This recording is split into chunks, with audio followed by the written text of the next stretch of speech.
Oh boy, we're back. It's 8:30 on the 11th of April. That would be a Friday night. I've had a very busy day, guys, but as you all know, work comes first. We're here for another Friday night.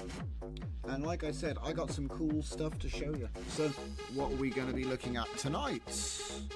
Well, let's see if we can make this work. Check, check, check. Yes, we have scribbles. Scribbles are online. So, welcome everybody. This is Scuffed Park, formerly 5 Below 5. I'm Drift Johnson. That's me. That's me. Somewhere around there.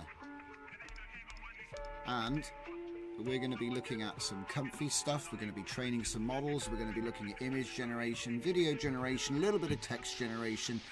It's kind of like a smorgasbord right now. We got a little bit of everything, a little bit of a buffet. All related projects. Also a brand new project, which is my pleasure to announce. Special thanks going out to all the members, the unsung members that I don't do enough content for. There's a new feature coming soon, which is going to be for the members. I'll talk to you about stuff like how the channel's going and all that. So it's going to be cool. It's going to be fun.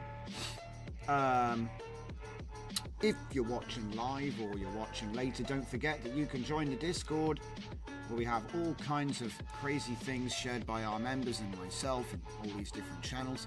Link is in the description if you want to join that. Now, let me just think. So we're going to take a look at a couple of new Lauras which I'm training, okay? And we're going to do the style training, because I've done the characters, okay? Now let's say hello to everybody. So I do appreciate everybody coming along. I want to say hello to all the regulars. Hello Fernicar, hello Full Dive Media, hello Dragon Diffusion, and Vascular Degamatron.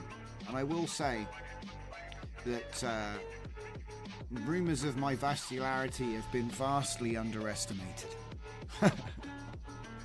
We'll keep the memes going, guys. Okay, so I guess it's time that we explain the projects. So let's dive in to art time. Hello everybody. Today I want to talk to you about my latest new model, Space Empire. It's super cool and I want to show it to you. So currently we're looking at Epoch 4. We're still training, so it's going to need a little bit more. However, it's looking very encouraging. Now, this is not the style Laura, this is the character Laura. So what we're going to be doing is we're going to be obviously letting this one continue and then pairing it with the style Laura that we're about to curate. So if you take a look at this, you can see where it starts off with the base influence from Flux. And then as we go through the epochs, you can see that clearly it's starting to become more like my artwork. Now, I'll be showing you the ground truth in just a minute. But settle in, make sure you got a drink within reach, because we're going to be putting together a pretty cool illustration system which will be used to illustrate the stories we're going to write backwards. As always, we like doing things in reverse, so strap in and let's get into it. Intro over. We're going to be making the intro a little bit more fun. I enjoy it. So yeah, like I said, this one right here, let me see if I can remember which model this is. I don't remember. This one is... I've got 3 character Lauras: Scout, Soldier, Rifleman. So we're putting together a spread. So this is probably Scout, because Scout does dual wielding. He's got dual wielding. What else is mask? Halo 3. I think some of the captions are going to need refining, but then that is part of the game. So, but yeah, look, see, Halo. Somehow, Quen thought the video game was Halo 3. I mean, I suppose that's I'll take it as a compliment. But there's definitely nothing that looks like the Master Chief. But obviously that's infected the training run. So what we'll have to do is look through all the captions and then do a V2 to fix those. But it's fine, we'll get a good baseline on everything else. The soldier model looks a little bit more on point, so just a little bit of a background here. The Space Empire model is actually like Victorian Empire. So I actually started off with French Empire, like Napoleonic, and then I started adding sci-fi elements. Obviously it doesn't look like much right now, but once we actually start working with it, you'll be able to see the style coming out of it. Yeah, it's a little bit like Budget Imperial Guard. The only thing is I put my twist on it. So they all have giant robotic shaped heads. They all have giant, it's not a robot head. It is a person in there. Maybe pieces of a person. You know what I'm saying? Basically, they've all got, it's an inertial dampener, which can be destroyed. So they're still using, bullets, but they have some protection until it breaks. That's my little world restriction for these guys. There's more, but they essentially think they're the Space Empire, and they have to go out and conquer everything. Okay. Anyway, they are a little deranged as a faction, but it should be fun because it's got this iconic red coat design. A little bit of sci-fi. You can't really see much right now because it's just a tiny preview, but when we actually get the model out, we'll start testing it. And then we got riflemen. And there's actually a lot of variation in here, so it's going to be interesting to see what the model actually puts out in the end, but I am liking how it's developing. But like I say, we need to make a style model which will pair with, so you'll load this with a style model to reinforce the style. That's the idea. Somewhere between Warhammer and Star Wars, yeah, exactly.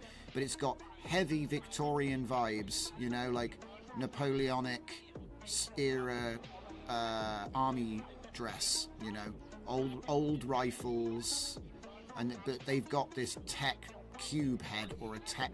They come in all different shapes and sizes, but my idea was to clash old and new. So you've got like a retro futuristic aspect, like this guy. Look at this guy. In fact, I think there might be I put a picture somewhere that we can actually look at, because yeah, here we go. So you can almost see that. It's still very low res, but we're still in the middle of training, so hopefully it'll be a lot of fun. I'll show you the ground truth images as we go along. Some of them are really cool. In fact, let's just have a look at some of them. They're right here. Oh, so there's one. Very Imperial Guard. But somewhere, like you say, towards Star Wars-ish.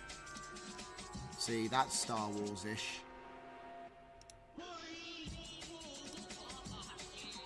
I like the ship designs as well, kind of chunky. This as well, it reminds me of, like, you know, like an admiral hat, but it's actually like a bin. He's got like a bin on his head, but it's got like a shape to it, so. And this is actually high above. They're on a ship, high up in the air. Pretty cool. Do I have any more?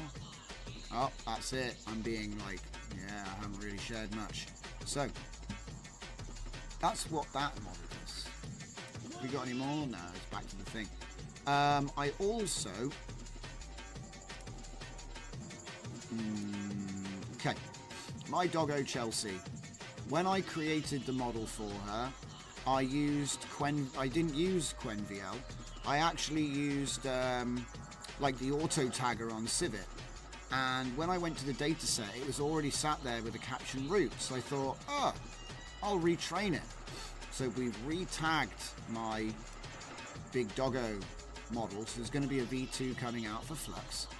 And I wanted to show you something which is interesting here. So if you see this, I got a picture of her and I used my image prompt node, right? So that means it was loading the image with the caption, but remember, it was just loading the root. It was just loading the first part, like big GDG doggo, a big GDG dog. That's all it was. It didn't photo of big GDG dog. Okay, and then you get a video like this out of it, which is crappy because there's like no tokens. You know what I mean? It was like there's nothing to it. And then we recaptioned it, yeah? You remember how I said, oh, I've recaptioned the doggo model and it's added all of that. Now take a look at what happened when we reran the video image to image with the same start, same seed, same everything, but a good caption.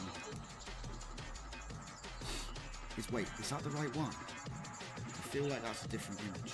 That's a different image. Damn it!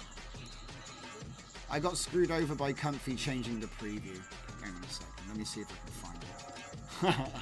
I was like, oh, big reveal? Oh, that's not even the right one. Give me a minute. Right, so it should be... Wait. It hasn't even got a save node on it. Right, nice. So that means it's just going to be like loose.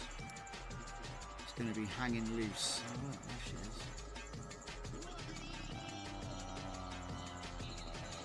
I don't see it. There it is. Yeah. No, I think actually... Okay, well, anyway, it was a better video. I wish I could show it to you, but it's gone missing right now. So, unlucky, 10 bucky.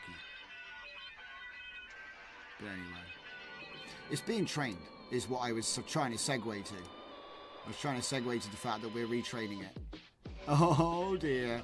And obviously at Epoch 1, look, it's any dog. So it's actually quite impressive that it even get there. Do you know what I mean?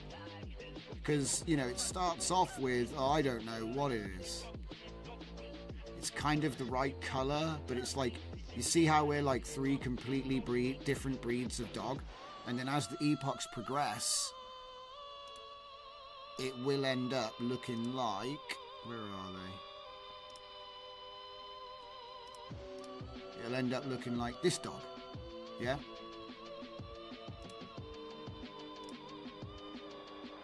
It's actually surprising how good it is. It even gets the mole. She had a mole on on one lip. You can see it. It's like a little detail, but you know, it's like these are the things, and the little marks where she got bit in the head once by another doggo. Big doggos, they don't run around. They just bite each other and don't let go. Anyway, right. So what are we going to do next? We're going to do the curation. So let me just see if I can't find it. What I need to do is go to the curation. So that would be downloads. And it will be... I'm trying to find out, where do I put it? Projects, of course. Tools, Space Empire. Right, so we've got to build ourselves a style model. So I've got the GKG Rifleman here. Where's the rest of the map? Who's messaging? Oh, work. Okay, I'll get back to them as soon as I can. What's going on here? Yeah, it's fine. Dragon says he was trying to train a pony Laura as he needed Laura. I need a Laura I have in flux redone. Civet is chewing through buzz and churning out rubbish. Give me some tips for Civet training, seeing as you are. Ah, right, okay, well, the thing is, I've never trained with Pony, mate, I'll be honest. It's got some funny tags to it. So when I evaluated it, it was only good at doing it was only good at doing certain things, and it wasn't very good at doing other things. And so what I did was, I didn't use it. Because you have to kind of learn how to align your captioning with their model. And they did some special techniques to get the prompts to work. So if you read up a bit on it, but that's the reason. So maybe I would say try linking them together, if that makes sense. Try to align your caption strategy with that style of prompting, and it'll probably work better. All right, that's what I would say. As for the settings, I couldn't tell you. I would start off with the same recipe that I used for... I'm not sure. I'd probably start with an SDXL template. You've just, to be honest, you've just got to train lots and lots and lots and lots of models, right? Okay, so this one. So we need to do the style model. That's what we're doing. So, right. Let's have a look at what we're doing. And I know you guys. I know you guys miss my $1 billion planning software. So even though I can't use it with the scribbles, I'm going to bring it back just for today. Right. So this is possibly the top Microsoft product.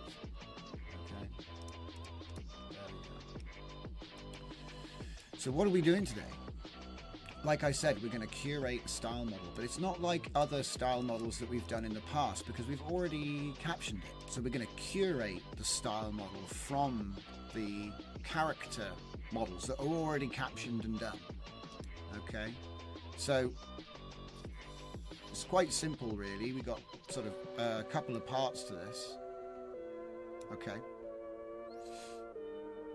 what we have is we have characters,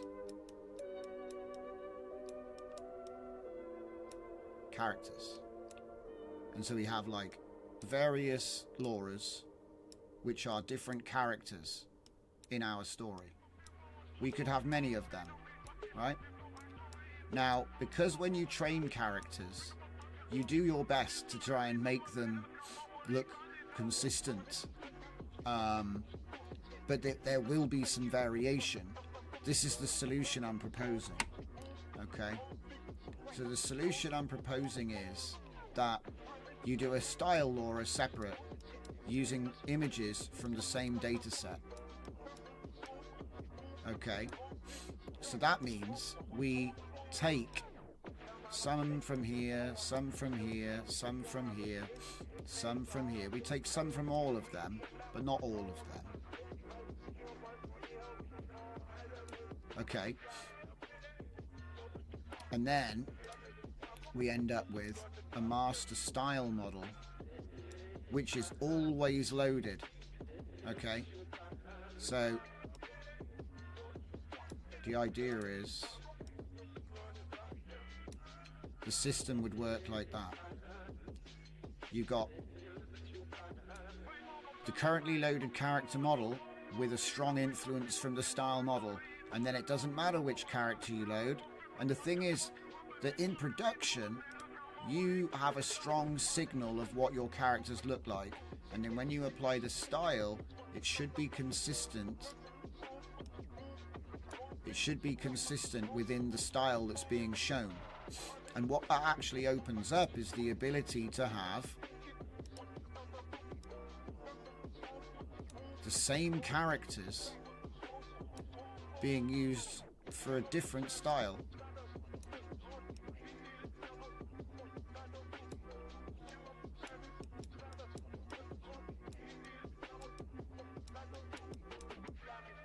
Style 2, which is the same thing, you know, only now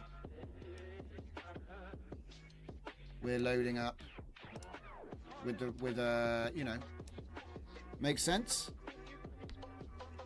I know when you look, if I just showed this image to someone with no context, people would like go, what raving lunatic drew this?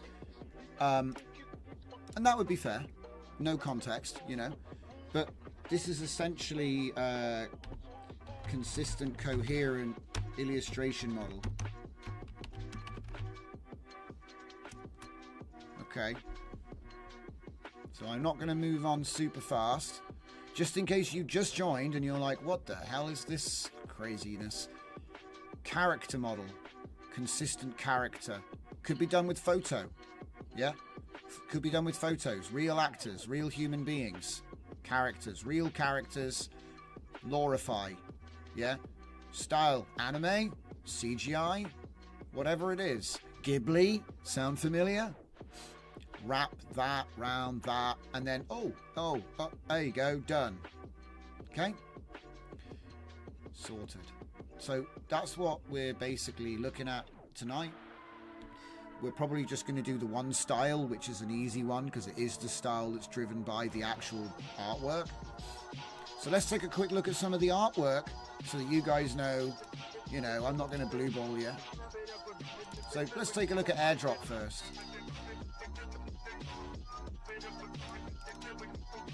What I like about this style is the mess. It's a beautiful mess, and noise plays well with diffusion. So that means that it's going to learn in a more perfected way than you're seeing on the screen. And also it's going to build features and details into those areas. But I want to learn this style if I can. Okay? This one was done with Midjourney version 7 with about 200 images on the fine-tuning. Then I've used 4 of my own images with another 4 images for style cues. And those were all created with Flux. There was some cyber society in the DNA. However, I've used a bias towards CGI and photographic, and then I've circled back round to illustration, which is how you have a very strong illustrative look in the foreground, but then this kind of glitched out photo looks in the background, which is what I'm really interested in trying to train. This is like the 0G thing, you know, they're paratroopers, they're dropping down. I also like this sort of glitched out watercolor oil painting style. It's kind of like scratch painting. So I'm eager to see if we can teach that style to Flux today. As you can see, they're like jumping off of some big ship and floating down to cause some mayhem. And as you can see again, lots of different helmets. I decided I'm not going to be like, no, I'm not going to try and do consistent uniforms at this point. I'm just going to give a super wide sampling and then curate down for looks. Make the character auras, and then we'll do the styling last. That's the plan. So I don't care how much variation there is, because it all comes out in the wash when you train it through. And the captions are going to be bad in the first Laura anyway. So really it's just a case of just get it done and worry about it later. So, for example, if I found that there was like 1 in 100 hats with this shape, even though it's not a bad thing, if I didn't like it, I would in-paint this image and retrain the model. You know, any instances of that feature, I would edit out and then repaint the model. I mean, retrain the model, right? Same with this. If I don't like this, which I don't mind, it's probably a rank, right? It's a rank thing, right? He's in charge. He's got the silliest hat. So that's how it works as far as I know. So let's take a look at some other ones. We have the Baron. So these are the leaders. I actually in-painted that out. Nice. See how it's like really nice and in focus and almost CGI, almost, and then here it's like fuzzy mess. I love it. It's a really cool contrast, like the motion blur on these guys in the back. I'm not so much of a fan of this thing coming off, but hey, maybe he's important. Maybe that's his thing. Also, I noticed something else about Midjourney as well. Check this out. Look. So you get a nice pose. They're all doing the same pose. It's like a meme or something. I've seen this happen loads of times. When you get like a really nice pose in an image, they're all doing it. It would have been nice to have a bit more variation, but I was messing with style and chaos for this. I think it's Chaos 40 stylized 200. But as I said, I was using like a CGI and 2 photos for the style cue. No. An image with this, like an oil painted style, and, well, it's like a mix, you know? I can show you, actually. I'll probably just boot up Midjourney and show you in a bit. Yeah, look at that, see? Look at that. I love it. It's so cool.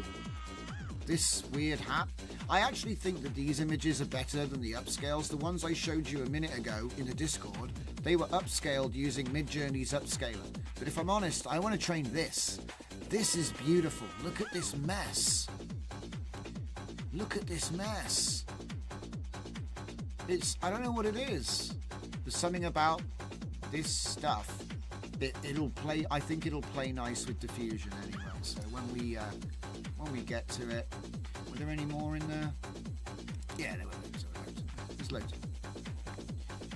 And so most of it is like, it's like, I would say, when you do curation, it's almost like intent, because how, you know, which images get kept, which images get decked, you know? Why would I choose this image over another one, right? That's a personal thing, and I think that the curation process is one of the biggest, it's probably the strongest area that you can have an influence over it.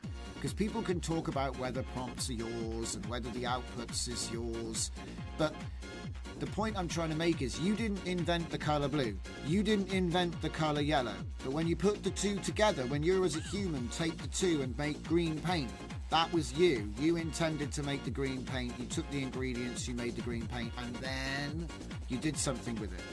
And so here what I'm doing is I'm taking the blue and I'm taking the yellow and I'm making green, and then I'm going to do something with it. So to me, the curation stage is you're cooking your intent into the project. Because this is going to be a faction I'm going to tell stories about. And then these images are going to be kind of like the key art, which will be averaged by the neural net to determine what the actual style is. So we got some flintlock stuff with like a flintlock with a scope. I've never seen anything so cool. So like I say, it's got some really nice vibes in the background. You know how I like that ghost painting style, scrapey painting. I love it. It's something which I'll probably spend a good 10 years at the end of my life learning. Do you know what I mean? It's like save some stuff for later in life. Okay. Like vegetables and painting with gouache. Anyway. Yeah, look at this. Do you know what it reminds me of? There's a game called Warframe. And they have a bunch of really cool looking sci-fi pistolas.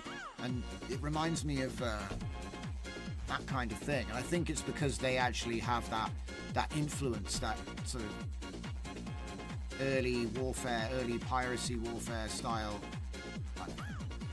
Anyway, but yeah, like I said, it's got this this is so beautiful. These backgrounds, man, I could show you early diffusion work where I've worked on, where I've almost got this massive scale architecture, which your brain figures it out. Like, I don't want it to be perfect, okay? Look at it up close. It's not a mess though. You just zoom out. It looks epic. If anything, the people in the distance are too big. That's my only complaint. But maybe they're closer, you know? Anyway, I love this look. Maybe my eyes are going funny, but there's something that it does. Your brain makes it better, like, because it's got this drawn style. Like, that is glorious. That is just glorious to me. Look at in the background. Oh my God, man. I know it's just lines, okay, but I get excited, all right? Okay. It's not just lines. It's. So if you could see the prompts. We actually do have cyborg horses. Right, that's the next folder. Well done, Dragon. You just said you need cyborg horses. I got you.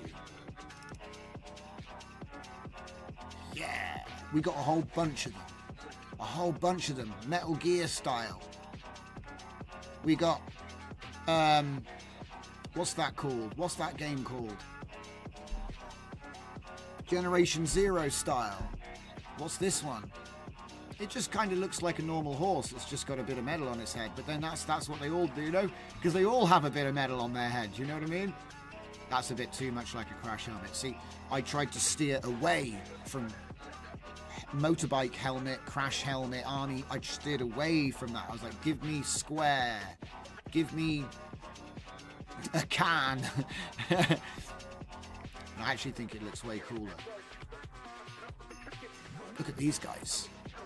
Look at these guys. They mean business. Oh yeah, I used the term mechanical hussar because obviously we're in the Victorian period for this project.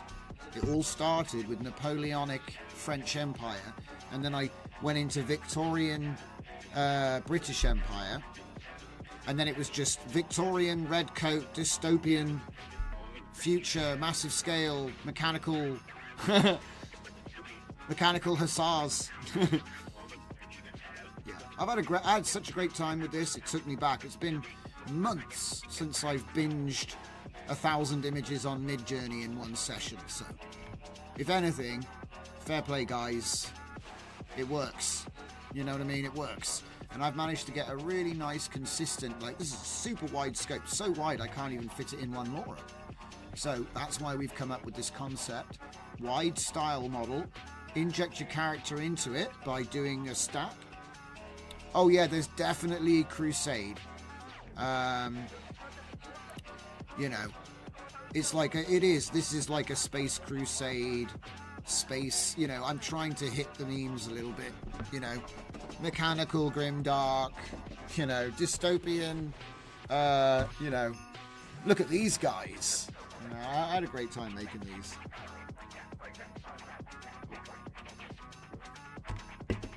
I had such a great time making these. And don't worry, there's more. We have the battle section.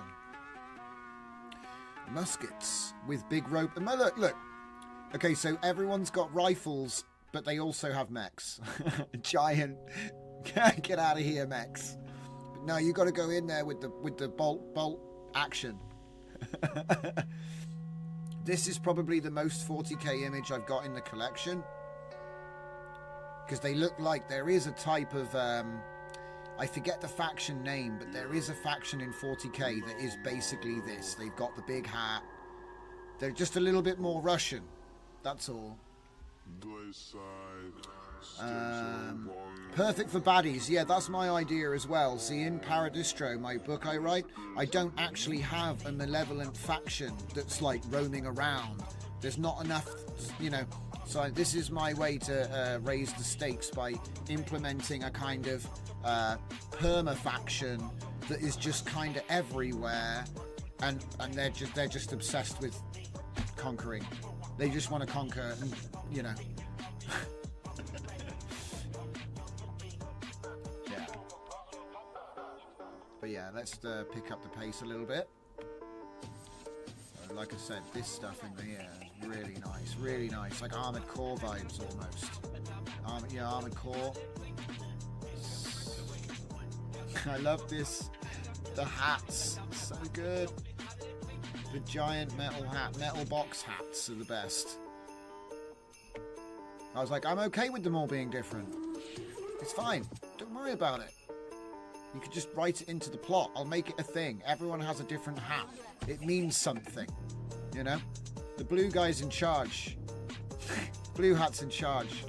Why? Because he's different. Do you know what I mean? Like when you think about military stuff, usually that's all it is. Someone's got a different coloured something, that means they're in charge. It means something. Look at this. It reminds me a bit like that the guy in Silent Hill with the big sword and the giant hat. It's like that kind of weird aesthetic. Like this. It's actually kind of like my idea for the lore is it's actually some kind of protection. So they can see perfectly in there, right? Somehow. But the idea is inertial dampeners. That's my idea. My big idea with this, just to keep it simple so it's not loads of tech, is it's like, there's inertial dampeners in the head, but they can break. So other than that, it's low tech. Look at this. It makes it harder, because when you think about it, you know, you get shot anywhere else, you'll probably survive, but, well, you know what I mean. Most places you'll be okay, but you get shot in the head, that's big and bad. So like thick plates, or like I said, I thought inertial dampeners make sense. Yeah. Because then they can kind of like, they're not gonna die by falling, so you can do all of this, like, you know, in Dune the Harkonnens have got the hover stuff. I was thinking about that kind of tech, and also I like the personal shields, but I didn't want to do it like they do. I thought basically it's like, you know, if you get slammed real hard, you'll be okay. If you can't really fall. Yeah, internal monitor. Yeah, it doesn't let you be accelerated quickly, or, you know, so like you can still get shot, but it's like, yeah, could just be like a magnetic field or something in there, you know, like just something, some kind of tech that everyone gets in their hat. Other than that, they're you know, so if the hat breaks, you're donezo. That was my idea. You know, if the hat breaks, you're out. That is very right. There's the occasional image which is like, well, that's Star Wars. That's a freaking Mandalorian. Do you know what I mean? I swear there's a Mandalorian with this hat, or something extremely like, it's like same silhouette. I don't know. I can't remember. But yeah, the internal monitor from Titanfall, huh? I'll have to look up exactly how that works. Let's see. Yeah, here's your musket and tin helmet. Go take over the universe. Yeah, that's pretty much exactly it, dude. Automated ships. Oh yeah, and do you know what my the gambit for this one is? This is brilliant. So because I don't want to, like, this. I want to write a space crusade. But here's the joke, they're never going to leave Earth. They're never going to leave Earth because they're interdimensional. So they have a big boat and it shifts. There's infinite dimensions and they're trying to colonize. Yeah, they're trying to colonize infinite dimensions. You know what I mean? So it's like it can never be done. Do you know the folly? It's like, imagine the folly of trying to invade a parallel dimension. And like thousands of them are just created every microsecond. So it's like totally impossible. But they're going to try and do it anyway because they're just like... Yeah. It's a stormtrooper, is it? Thank you, Full Dive. I was wondering about that one. I do like this hangar scene as well. Look how much... Oh, it's so beautiful. Look at all the noise in it. The depth of detail. Like, I know that it just turns to a bit of mush, okay? But it's like, there's something about the arrangement of the pixels and the colouring that makes your brain just kind of go, oh yeah, loads of people in a room full of, like, technology and they're getting ready to do some op. Like, the energy is there, you know, it feels right. Even though you can't make them out, and if you actually look, I do feel like this is good. And we've got many examples of the same kind of thing, you know. They're all in the hangar on the big ship waiting for the ops to start, you know. So I got a whole bunch of those, like oddly shaped flyers, you know. Army of the Ori from Stargate. Yes, just exchange the religion for an odd, like, what is it? Duty. The motivation of these guys is duty. They have a duty to the Empress to colonize in the name of the Empire. Like, they're redcoats from, like, Victorian era, you know? So they go out and buy Juno and Jove and all this, and they're like, we're gonna... But the thing is, they're just... it's just, like, infinite. It'll never end. They just show up and just start, and it's like, there's no... So, they, you know, they're like, well, we're the space empire, and they never leave Earth, because they can't actually go into space. All they can do is, like, go up in the air and go to a parallel world and then invade that. Set up a factory, colonize it, and invade more of them. It's just a sort of like a never-ending theme. That's my idea at the moment. Never-ending theme. We've also got the parade, which shows off some of the ships, which is nice. I thought the ships can just be hulks. They're just hulks. They come in all shapes and sizes because they just slap together. And the people are basically like conscripts, like you said. Musket and a tin hat, off you go. Obviously, there's a chain of command. Yeah, going left might be as good as going up. Exactly. It's like if they... Because the thing is, it's like, imagine it's like they've got technology, they've got this empire, and they've just discovered there's parallel worlds they can just go to. And so they're like, oh, we've got to colonize. We've got to rule the dimensions like we rule the waves. We'll put loads of boats everywhere. Loads of boats. More boats. Yeah? That was the idea, the concept behind the theme anyway. I think it's going to be really easy to write for as well. I love this art style. Do you know what I actually like most about it? I like this mess. I like the ink blot mess and the scratchiness. Oh, man, it's to die for. I don't know what it is. It's got, like... It feels like it was done with multiple techniques and then scratched at the end. Which I love. I love it. It's so good. But yeah, Mid-Journey version 7. I'm going to show you the prompts in a minute. We'll switch tabs and take a look at them all. Some of these images... No, yeah, some of these... This is the original set. So some of these images got curated out for bad hats or something. It's very, you know, dystopian alternate empire. That's what we're going for. A little bit of tech. Like I said, we're going for like 10% Stalin Haggish. Do you know what I mean? Just in the mix.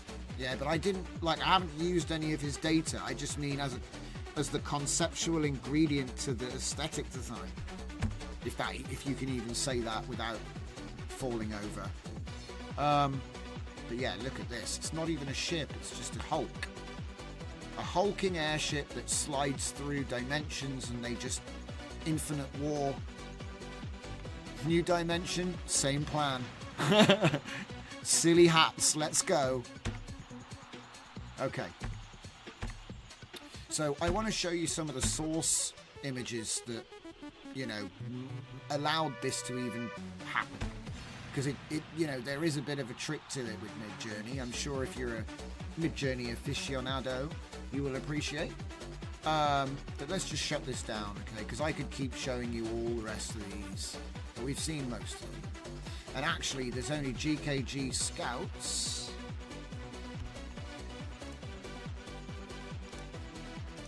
GKG Rifleman. And where's the last one gone?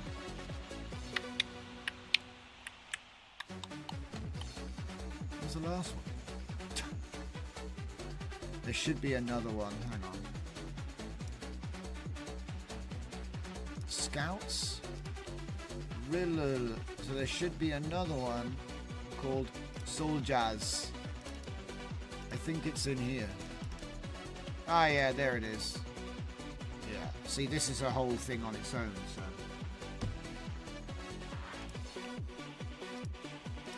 If I take that and put that there, and then I'll copy it. Come on. Okay. Let's just give it an underscore so we know what it's about. There. And we'll go 1, and we'll go 2, and we'll go 3. That's the 3. We'll copy them. We'll go into style set. Put them all in there. They're all GKG Scouts, but that doesn't even matter. That's actually a problem. Okay. Ooh. Underscore R. Okay. So Control N to get another window open. Chuck that down there for a sec. And obviously I'm going to make a new one, so this will be, what we call it? I could call it like something cute, like, do you put a P in there? 3MP1RE. That's terrible. I've never done anything so terrible. But it might work though. And I think it's a time to test it. So what I'm trying to do there is I'm trying to break it up, but have it in sequence at the same time. So it's kind of like, this would be an interesting one. I'm going to try and make this the style tag 3MP1RE, Empire, okay? That's the idea. And I know you should probably make the 3 at the end, whatever. I'm not trying to be like cool. I'm just trying to not use the word Empire, but still use the word Empire as the trigger. I know it works, so...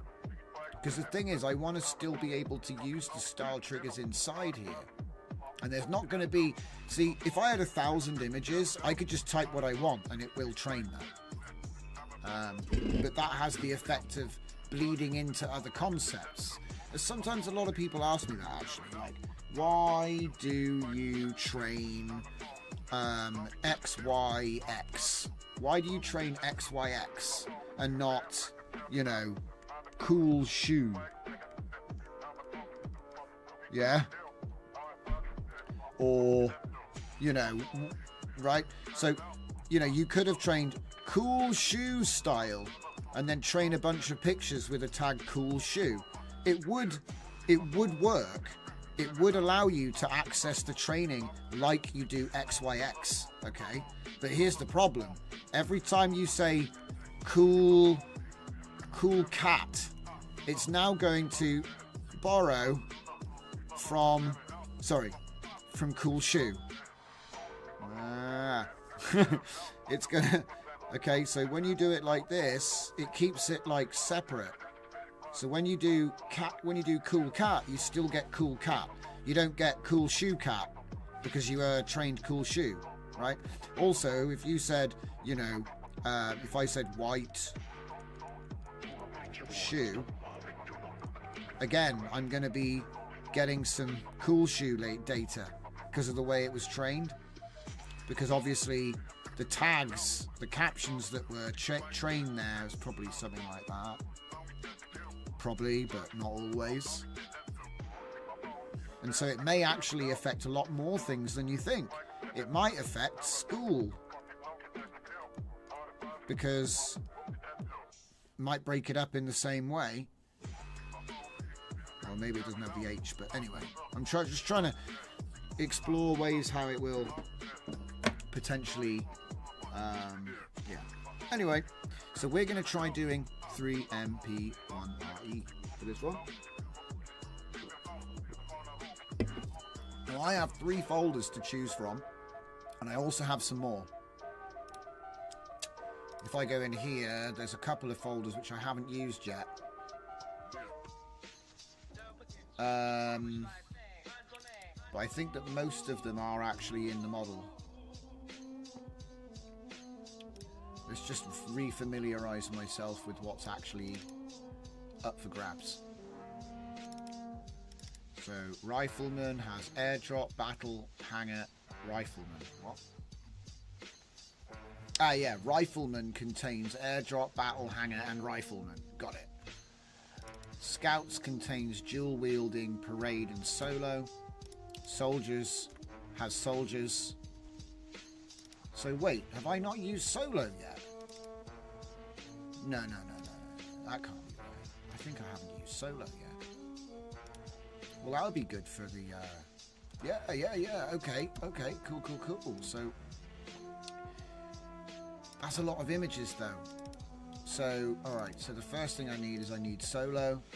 I need horses. I think I might make more horses. We'll do that when we get back to mid-journey, because that's fun.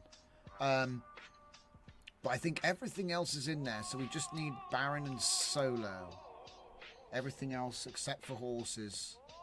In fact, keep Baron to do at the same time as horses, because then they'll get some of his head data. He's got the fanciest hats, see?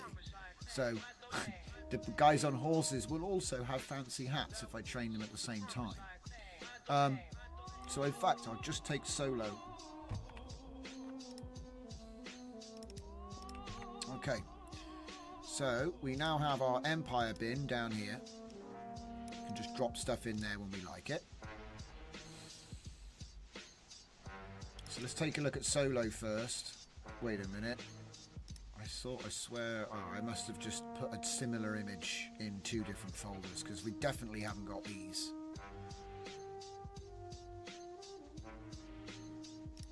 Let's make it bigger so you can get a better view.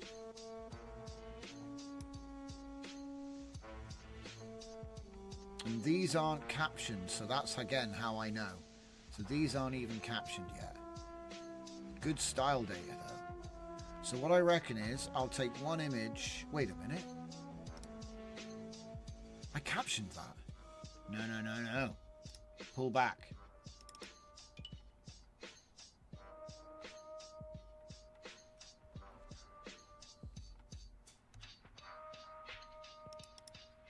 Ah, solo's there. I'm wrong. I already did it. See? That's what happens when you take a couple hours break and you don't finish it in one session and you didn't write it down and all the rest of it. So.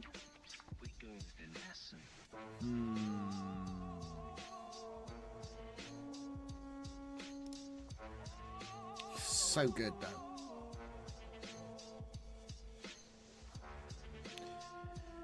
Taking a look at the comments, Full Dive Media says, the bigger the hat, the bigger the neck. They have to promote people with strong necks to hold the heavy hat.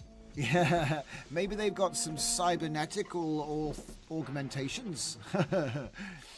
Dragon Diffusion also said, referring to our shoe debate, cool shoe stuff can be used to draw from the base model to support your lore if applicable. It is true.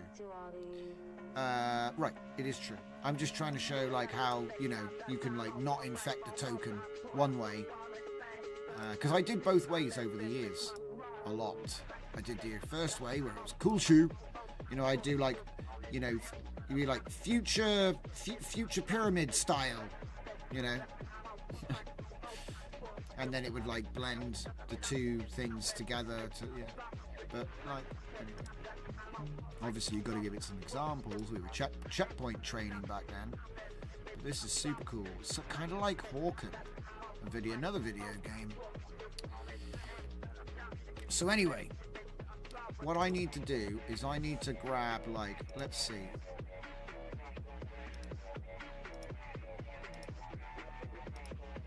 It's tough. I reckon that one's a keeper. Oh no! I don't want it to move. Oh man, it's just making things awkward. Right. Oh, and we got a double there. Got to make sure that you don't double things up as well. That's bad juju. So, can I? That's good. That's good. That's good. I reckon if I go.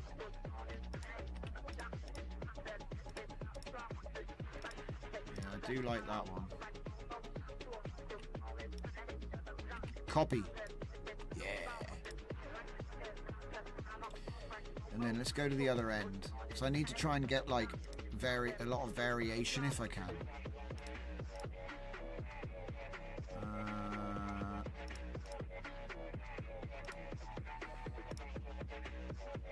That one's almost not robotic enough. Oh, he just gets away with it. Oh, what is with that lean? A rare sight of a soldier facing forward. Hang on a minute. I've got a better idea.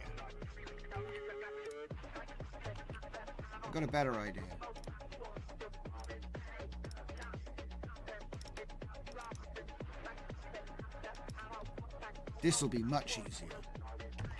Copy everything into one folder. And then delete all the stuff I don't... Oh, I can't. Wait, what? Hang on a minute. Oh, no. How did that happen? Parade was never captioned, guys. Oh, what a massive fail. Right, well, we need to fix that right now. Got to fix it. So, like that. And it was Scout. So, GKG, Scout. Gotta get the thing there. GK Scout Parade. Oh man, I can't believe that's a bit of an overlook.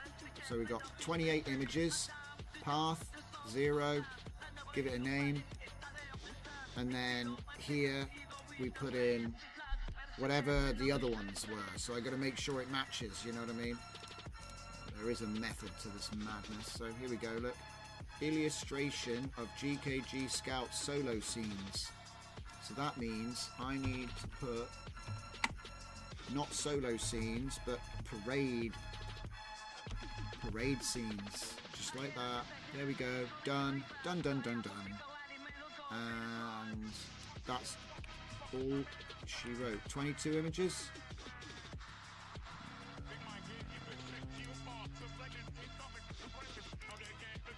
Yeah, 30 images. Okay, there we go. So there's another reason why I have to train a V2 now. You know? Let's take a look at the chat. Dragon Diffusion asks, how many images are you going for? Well, I'm going for infinity, but I'm going to train with 100 images per Laura. I know that's what you asked, I'm just joking around. But I am going for infinity though. So, you know, infinity being however many I manage to make in the rest of my life, I guess. We got nearly an hour in before we broke something. Yes.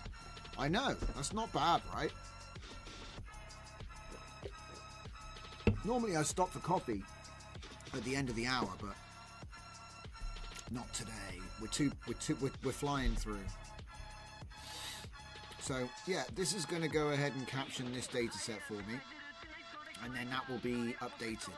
But while it's doing that, let's go ahead and collect all the rest. So I have to get the parade.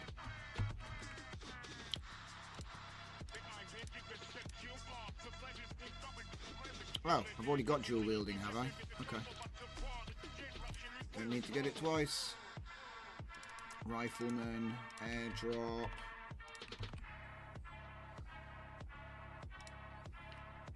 Battle. Yeah, there's about 100 images in each group. So what I'm going to try and do is get 100 images out of this 300 images.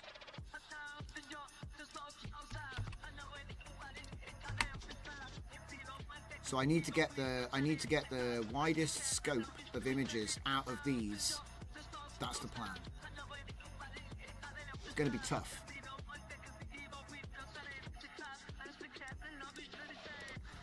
So they're all there now, except for that one last bit, which is the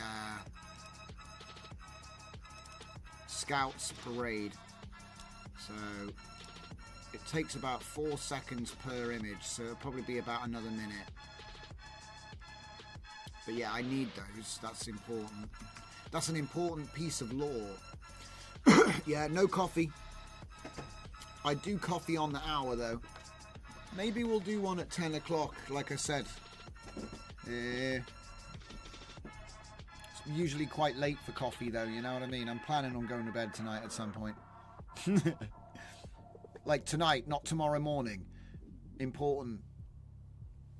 Stop borrowing time from tomorrow. You can do it in the morning. Trust me, it's a good choice. But don't make me change your behaviour. Do what you want. I just find it's easy to slide into the 3 a.m. zone if you're not careful. Right. And by 3 a.m. I mean 5 a.m. No, I'm joking. Right. 18 images remain.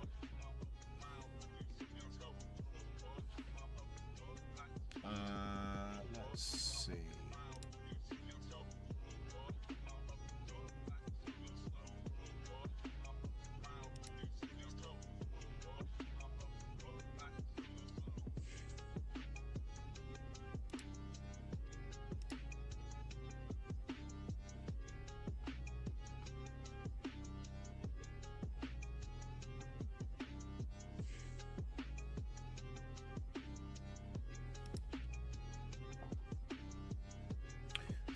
Images remain. So yeah, the plan is pretty straightforward. Knock off almost, you know, I want to keep the best one. So if I got a bunch of images that look the same, just keep the best one or the most stylized one, because obviously what I'll be doing is trying to teach the style of these images, not concepts within them. Yeah, and then that completes the plan. And then if we're lucky, we'll have enough time to start on the narrative bucket.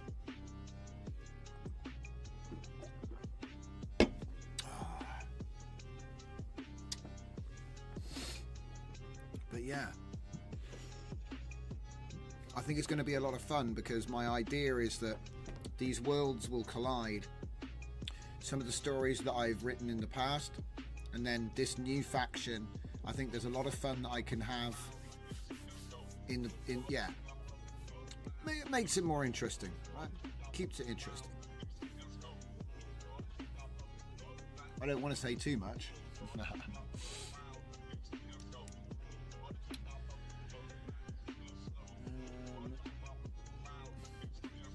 But yeah, it reminds me of like Toy Soldiers. Toy Soldiers had this old style hat, so it's sort of like a sci-fi retake on that.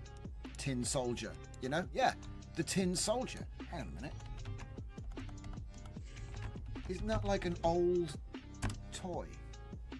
Ah, they've got British hats. I could have sworn they had like... Oh, I better not go on there. God knows what you'll get out of there. Anyway. Right. So, bobbity boop. Let's continue. But not from here. What I need to do is just fix that. Yeah, little side quest, guys. Little side quest.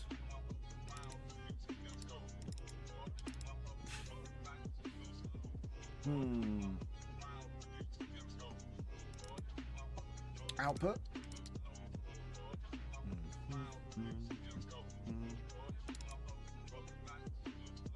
Where is it? No.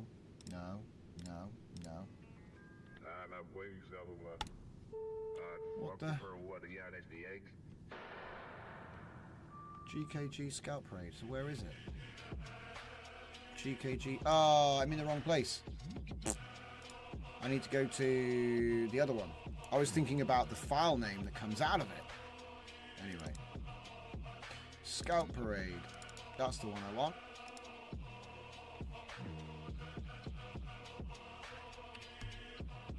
Alright.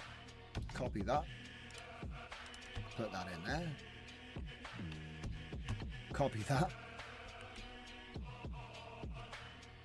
Where's the other one gone? There. Boom. There we go. Right. So my idea is put it onto the extra large icons, or even better, even bigger. And then it's 484 images to curate down. And normally that would be like, I do it off stream. But it's like, the whole point is trying to like lock in the micro decisions that lead to good training. So this is kind of like an opportunity really to kind of talk about some of those things. So if we just take a look at the images that are right here, obviously it's subjective. So it's like, I want to keep this, I don't want to keep that. So that's up to you, right? But thinking about things. So like, for example, I'm not really wanting big mechanical plates everywhere, right? I'm wanting tunics, yeah? So you might consider deleting those. But then remember, this is a style model, so you're not really affecting the character anyway. We've already trained the character separately, so really you should have done that already. So we're going to be looking at the actual style. So it's like, how do you define the style, right? Well, for example, if I have this one, this one, this one, which one do I want? One out of three. I can only have one. Do I want that one? Do I want that one? Do I want that one? I want that one. So I'll delete the other two. So, alright. Because we've got to reduce this from 500 down to 100 anyway. So we need to delete more than 4 in 5 images just to fit it in. But trust me, I don't need, you know what I mean? Because look, we got 1, 2, 3 images of the guy shooting to the right. Okay. So it's like, which one do I want? And it's actually kind of tough because I like the gun on this one. I like the helmet on this one. And I like the uniform on this one. I like the background on that one. I reckon I'm going to end up going with this one. So yeah, we're just like I said, just culling. And just remember, you got to get rid of the caption at the same time. Now, you could obviously delete the captions and then, delete the images and then recaption the whole set, but that's just more work. So this is simply going to be an exercise of keep the features I want, remove the features I'm not. So again, red hat, white hat. I don't think he looks that important, guys. He's done. This could be like a snipery type thing. But is that better? Questions. I think I'll keep that one. See, it's like subjective, right? But it allows me to look at micro. Here's another one, right? Some of them have a normal hat with just a face. That's not what I think it should be. So if I get rid of stuff I don't want, it won't be part of the style train. Yeah? So that's fine. That one's actually fine. Okay, this one has a weird round thing on his cheek. Not into it. right? So these, again, these three are basically the same, aren't they? Look, it's guy shooting over the shoulder, right? So then it becomes, do I like this shape hat? No. So then it's a question of, do I want this one or this one? I kind of like the feather. I kind of like the feather, man. That's kind of cool. And look at this guy's shoulder. It's almost like a leather 40k shoulder plate. And he's got like a pommel on his head. This guy's got a feather and he's got the, you know, tassels. I don't even know what these are called, man. But basically this is the winner for me. Because I want that Victorian aesthetic to somehow bleed through. So that one's looking good. Even though that gun is really weird. Is this one any better? I mean, kinda, but this guy's got the square head and the tassels. This guy ain't got either, so he's done. What do we got here? Oh. I mean, that is cool, but is it better than that guy? Wow, that is a very cubic helmet. I kind of like that too, but it's a bit meh. So I'm thinking... That is good though. And this is almost too abstract. So let's just go with those two because I know I'm keeping that one. That's one of my favorites. There's something about the contrast to it and the detail in the background that really appeals to me. I'm not so sure about that one actually. Yeah, I think it's the three guys facing away with no gun. Like, what's that about? This is okay. But that, no, that one is better. We're talking Buckethead Crusader with a bolt action rifle in some dystopia. That's what we're looking for. Whoa. Don't lose your place, Johnson. It'd be nice if I had like a little bit more border to do my click and drag with. Look, they've given me like, if you want to do click and drag, you've got like this tiny little area here to click and drag with. I don't know who came up with that. I think they just forgot that you can click and drive. Click and drag. I think they just forgot about it. So Microsoft just forgot about copy paste. Hey guys, guess what? We've invented copy paste again. So that's cool. It's not a very big hat though. But that's a cool gun, whatever it is. So I got to choose Buckethead.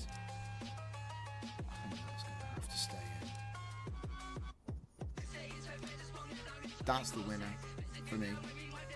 Get rid of these. Remember, this is a style model anyway, so I just need to get the style in there. I think the bottom three might be the best.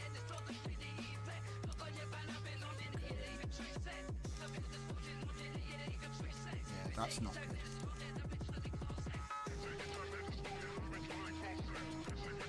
Yeah, no coffee today, I'm not thirsty. That's got normal hats, that's just normal people. Yeah, it's given up on the robot aesthetic, which is a shame. See, robot heads. Although the mech is also in the ship, it's the same shape, so that's kind of broken.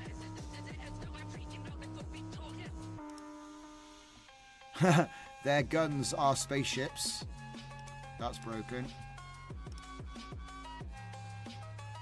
Damn, that's cool. I mean, I don't really like the big ears, but you know. Cool guns. Giant hats. Oh, we got a duplicate. Okay, these guys look a bit more ragtag, which is kind of cool. Some of them have just got leather pirate hats on. These guys look like Admiral Akbar.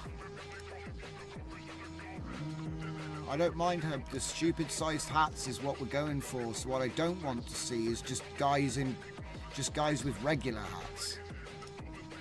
Although there are limits. Why is there a clock on the side of this hat? Let's see, that would be fine if it didn't have a clock. See, they're okay. Yeah, I like that a lot. and that formation is really good. This is actually kind of messy, even though I did like it. I looked at it a bunch of times now. I'm like, nah. Again, same with these guys. Well, I don't know, actually. I think they'll get away with it. Not them. These guys are too odd.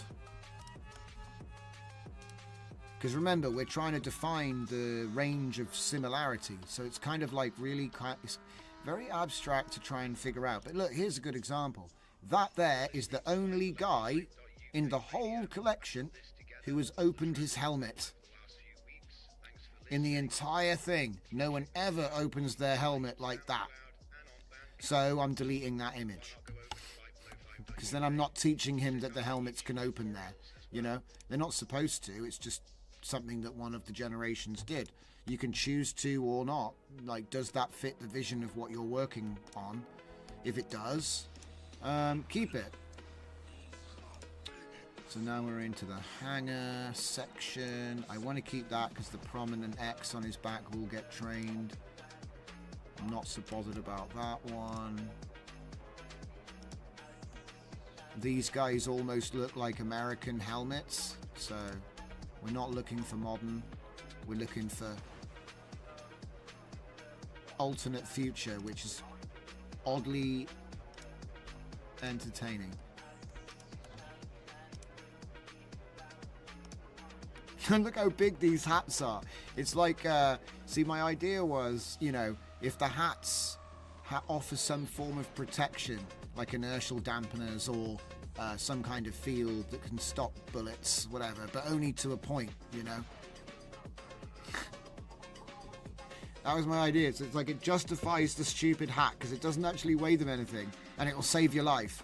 So it's almost like, you know, when you're a kid, you look at a crash helmet and you're like, oh, it looks stupid. It's really heavy on my head and stuff. And then it's like you fall over and you don't hurt yourself because the helmet saves you. And then you're like, oh yeah, that's actually a really good idea. And so it's like if you had a helmet that looked ridiculous, but it could literally make bullets go around you, and if you fell off a cliff, you'd just be fine. Not because you can't fall very fast. Yeah, inertial dampeners, right? It stops things going fast and that kind of thing, right? Anyway, you'd wear it. You'd wear it. It doesn't matter how big it is. Anyway, so I just thought it would be a fun little element when we were designing the, the initial images.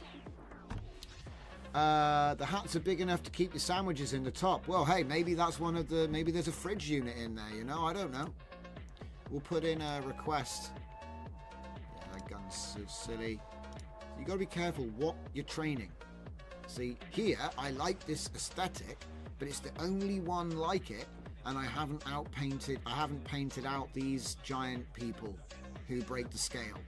You could say they're mecha, but I haven't got any mecha in this yet. So maybe I'll make some, I don't know. Okay, that is a big hat. That is a big old hat. Mostly square, I'm looking for cubes, mostly. But I'm not I'm not biased against the shapes. We're probably going to have to like do another scan, but this is like the detail pass. Where are we?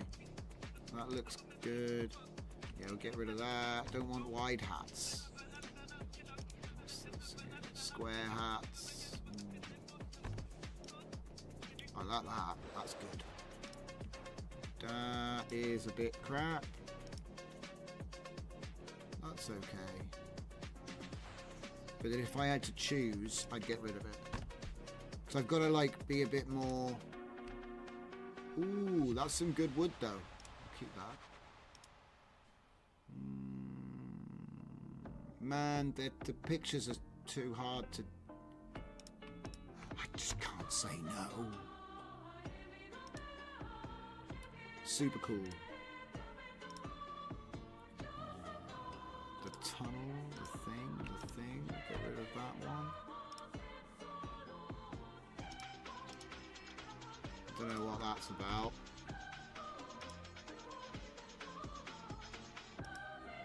Oh, it's trying to do horses when there aren't any horses. Yeah, they're just walking. That's cool, but it's not. It's not. It's not the one.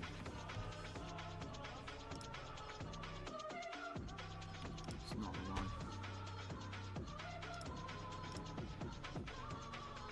Nope. So what I'm looking for is shape of the helmet, general composition, variety in the pose, because you'll notice that there's a lot of them just walking away from the camera. Ah, like Master Chief's recharging armor, the limit on the helmet's protection. Yeah, my idea was simply that it's all in the hat. You know what I mean? It's all in the hat. All the tech's in the hat. If the hat breaks, you're screwed. If somebody, if you take enough fire, it breaks. You know what I mean? That was the idea. I haven't really thought it through from there yet. I will. I only came up with the whole thing yesterday. I was like, oh, this could work really well. This is great. Oh, I had a bit of a creative explosion. Okay, so here's another thing. Right, nice hat, weird backpack. It's got to go because it's almost Mandalorian. If I see stuff that looks like obvious IP, it's out because I don't want it to infect the model that we train. You see what I mean? It's not that I'm not a fan, it's just that I'm not trying to make fan art, you know what I mean, of some other IP. I'm trying to make key art for a new IP, and I don't even look at it like that really, but that is what you're doing. So you have to kind of take a little bit of care. It's never the goal though, do you know what I mean? You don't tell... Well, see, that's funny. A lot of people have asked me about money, you should never make art for money. And it's like, no, you don't though. You make art for you because you want to. If you didn't want to do it, you wouldn't do it, right? But people will offer you money though. And it's rude. It's rude to turn it down. What are you, crazy? People have worked hard to make that money. I've never understood the whole thing, because it's almost like if somebody is wanting to pay you, sometimes it's insulting to turn them down. So it's like disrespectful, I guess. I don't know. I mean, you can always offer to do it for free. Do you know what I mean? It's a bit like when someone opens a door open and you're like, no, after you. It's courtesy, at least it's a courtesy. I don't know. But I think that your time is your life and your life is your time. And as a result, if I'm mowing a lawn or fixing a computer, there's time attached to that. And, if you think I'm worth X per hour and you're happy with it, then that's the end of it. You know what I mean? I don't know. But you should know your worth. Okay, so that's got to go. Look, here's a great example. This is a great example, okay? So, right here and right here, we've got two almost identical images, okay? One of them is actually styled well, and the other one is almost got no, you know what I mean? It's almost just Napoleonic era, just with a backpack, See, it's got a silhouette and a nose. So obviously I'm going to pick either that one or probably that one. I think that one's tight because it's supposed to be like functional armor, I guess. Big old, because imagine if they'd figured out a way for you to be able to see. I'm assuming there's like a VR goggle in there with cameras. I don't know. It's tech that you can't see is the idea. So big old metal thing that's going to stop a bullet to the dome. Mind you wouldn't want to get one just below there, would you? Be like, pa-ching, and oh crap, ricochets into your spine. Ah, damn. But yeah, so I'm going to get rid of that one because it's got eyes. I'm not looking for camera lenses in this style. I mean, you can have them, but I'm not looking for them, Yeah, there you go. Dragon says, my sister says she's an artist. Her clients pay her by the hour. Although I worry about whether that's some kind of joke. But my point is, yes, pay by the hour. Just make sure you're not underselling your services, guys. And if you're ever interested in what I mean by that, book a consultation. I do coaching. Okay, so look at this. I mean, I don't know what that is there. I think it was supposed to be a scope and it's not attached to the gun. Oh, it's a shame because this is a really nice feature on the old dome there. But that's better. That's not as good. Get rid of that. What's this one? So this is the sort of thing you've got to be careful of, because I would have done this one, but it'll train that sometimes guns have a gap. It's a shame. So this is a really good image. But I guess the background is a little bit heavy. Heavy gauche. Right for double entendre as she oil paints. Dear oh dear. Oh, you said it, not me. Alright. Okay. Let's get rid of that one. See? Anything with a round skull shape, I don't want, because it deviates from the intent, which is to create these giant tall hats and cubes and fins and all these different types of shape that you don't typically see. It's almost like they've got a armor-plated top hat that goes over their face. That's pretty much what we're looking for. Keep that. See. Yeah, it's fine. I'm nowhere near the target. Get rid of that. Oh, this should speed things up.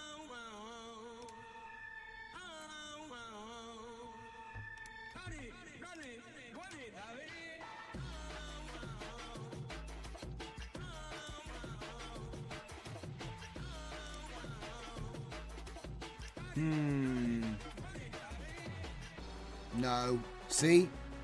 If I trained this as is, I'd be training faces back in. Can't have it. Can't have it. Curation is key. See, that's also... No, no. So, yeah. Oh, that's funny. Okay, cool. Nice guns. Like, Fallout pipe guns. Nice guns. Nice guns. Nice guns, but some weird stuff going on there. Let's penalise it. That's okay. Hat's a bit weird, but I'm alright. No. That's too small for a human head. Guns are a bit bad. Guns are really bad. Guns aren't great on that one. Guns are bad on that one. I remember that one. What's this? Weird stuff in the background I don't want it to learn. Guns aren't great. Ooh, his finger is part of the gun. Other than that, they look great. The hand isn't connected to the gun.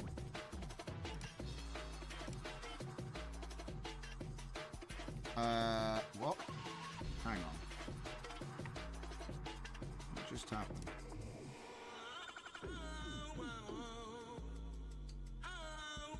It seemed like it deleted more than I asked it to just then.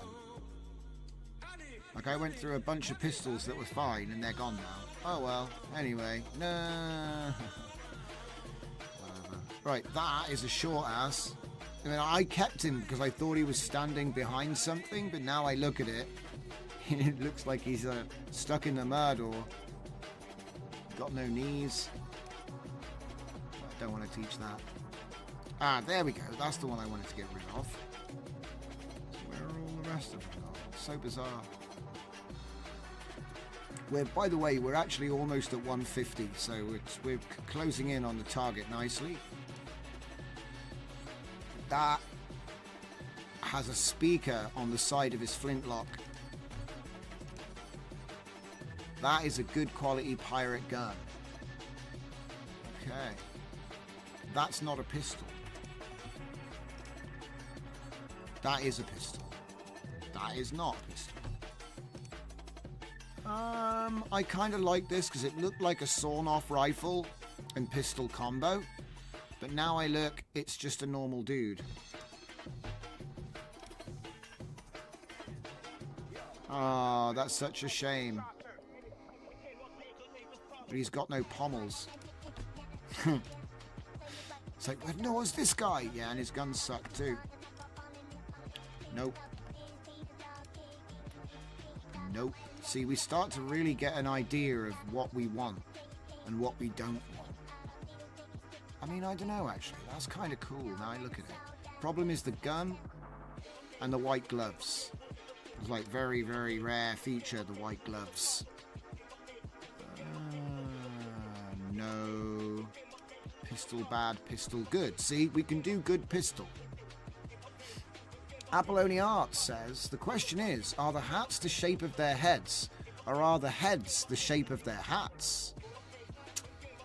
Why not both? But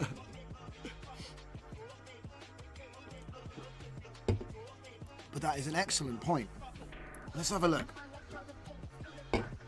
So,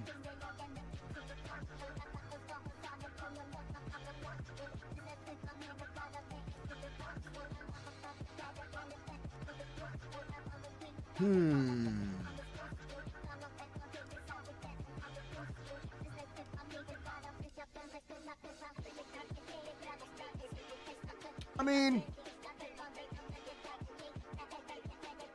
yeah, I reckon it could fit. I don't know.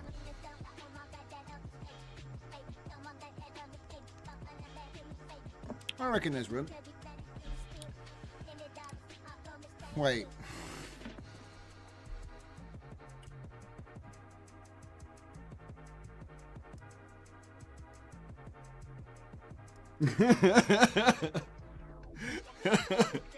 maybe not all the way.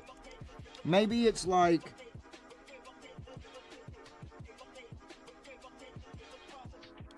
and then he's got a sandwich and a burger and like a pomegranate and a chocolate bar and like a box of chicken nuggets. Maybe it's like that.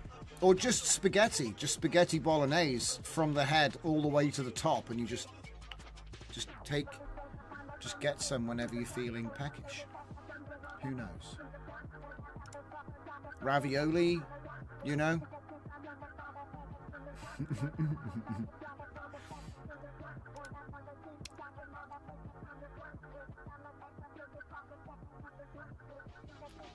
like a long barrel flintlock.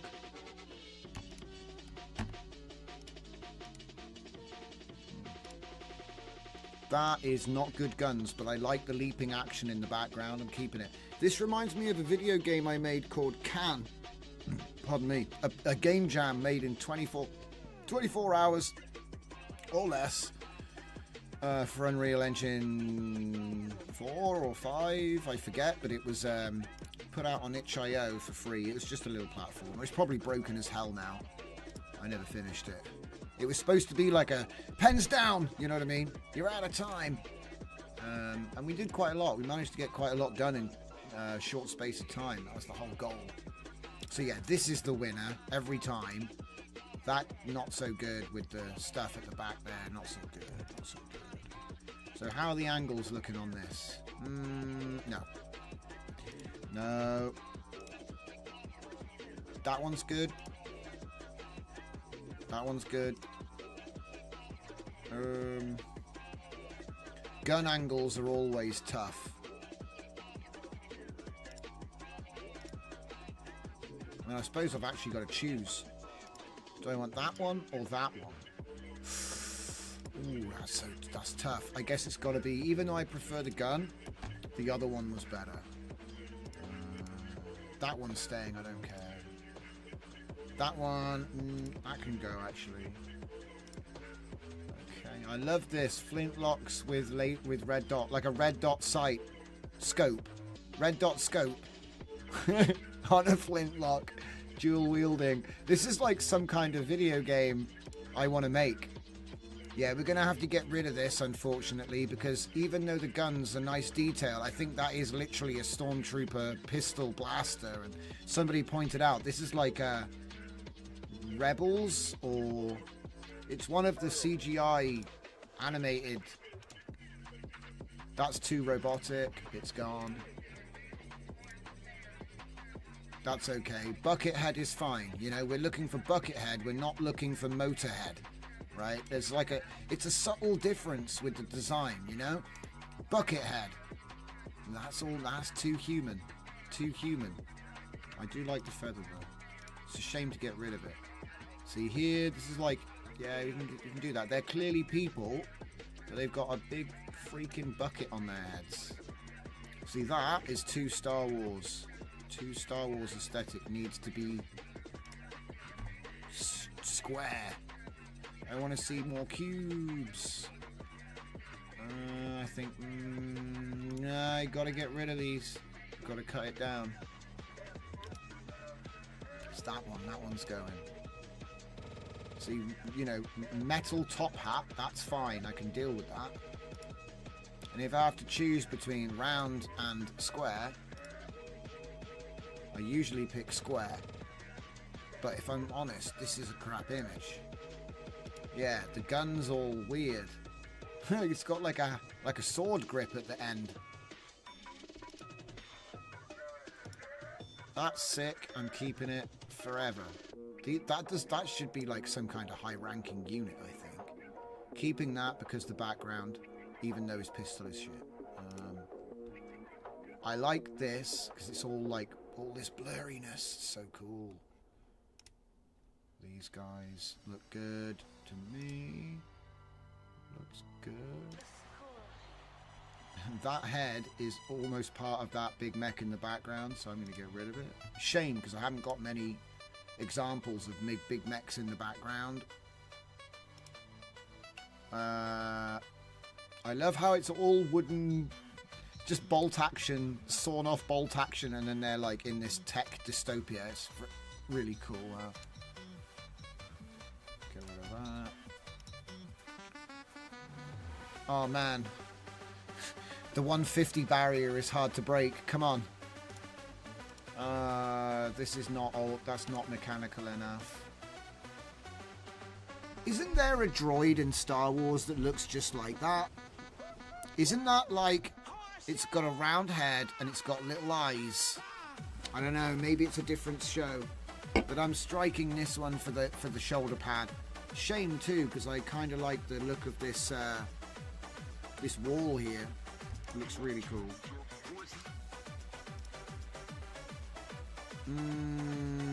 No, just not good enough.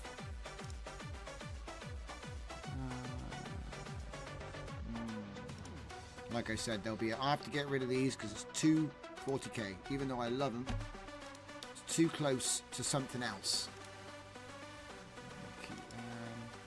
Look at these guys. You have to get rid of him. Shame. Good picture.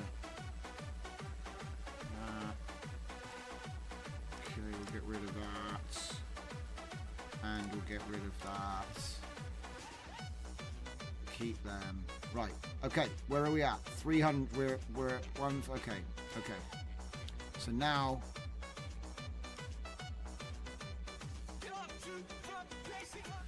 I got to do the idiot pass. And this will get us down there. So, idiot pass time. Yeah. Idiot pass is more of a gut feeling. So you just look at it like zoomed out and go, nah. Yeah, nah. And usually it's like things will just jump out at you. Like these guys. There's people in the back with no hats. It's like, because you can only look at so many things at once. Like I think humans have like a context or attention window too, and if you try to do too much, it sort of doesn't really. So yeah, I reckon these 4 images here, we've already covered them with the other ones, so there's no need to. Yeah, look, we got loads of them. So it's like make a choice. Get rid of those.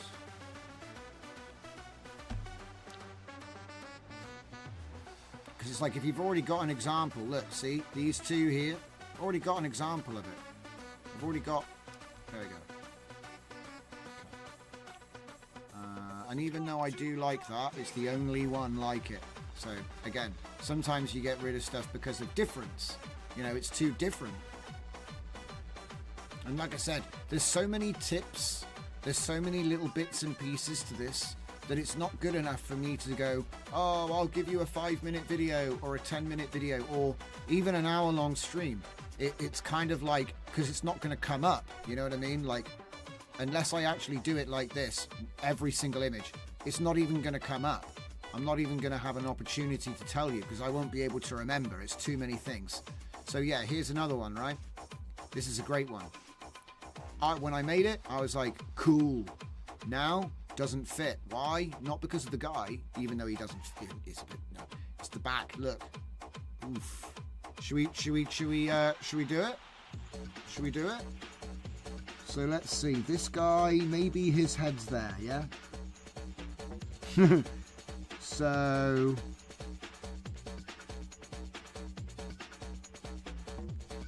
bad times.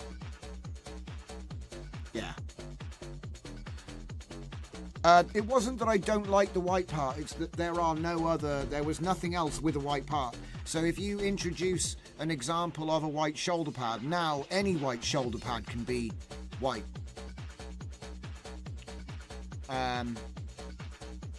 You know, so that's that, you know, because it's like you're telling it what the scope is, you know. So like, for example, if there was a guy with a yellow hat, just one guy with a yellow hat, it could make any of the hats yellow, you see? So I'm going to remove that. It's not about whether I like it or not, it's I'm trying to make a unified thing here. So look, this is another guy with a white shoulder. Here's another guy with a white shoulder. So they do exist. They do exist. So it's like not necessarily looks. It's not necessarily like a strict thing, but actually that isn't good. That's not good. So it's like I'm looking for things that stand out. Like this guy, he's the only one with a white. He's got a white hat, which is actually a stormtrooper hat. That's the bottom half of a stormtrooper hat, guys. He's gone. This is the sort of thing. I'm trying to weed out stuff that I don't want to teach before I even teach. Like these hat types are actually really quite distracting. They could be, maybe they're important, do you know what I mean? But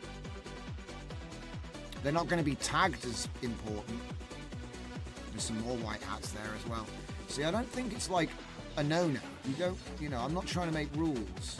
I'm just thinking, does this fit with the rest? You know what I mean? And if it doesn't, get rid of it.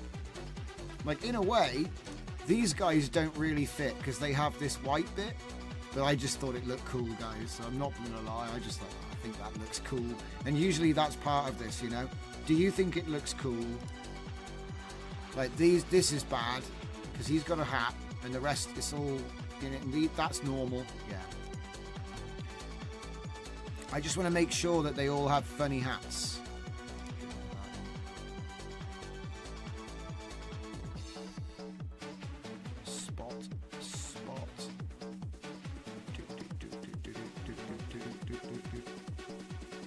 And it's not, we're not far away. I'm just trying not to rush it. Yeah, we can get rid of that actually. It doesn't fit.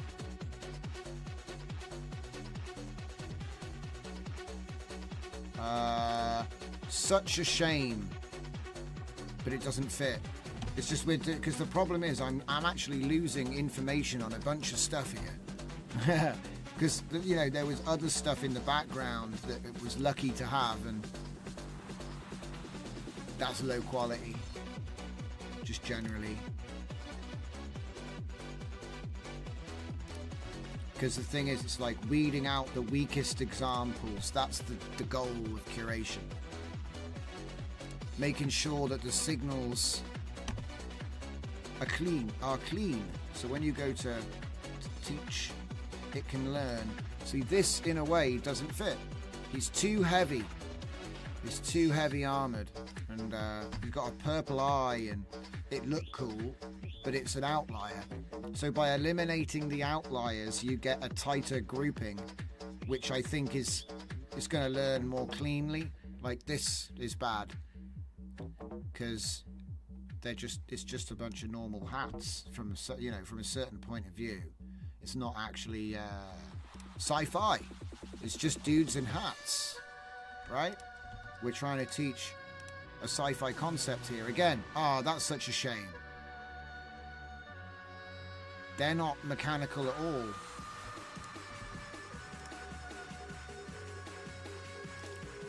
See? Mechanical.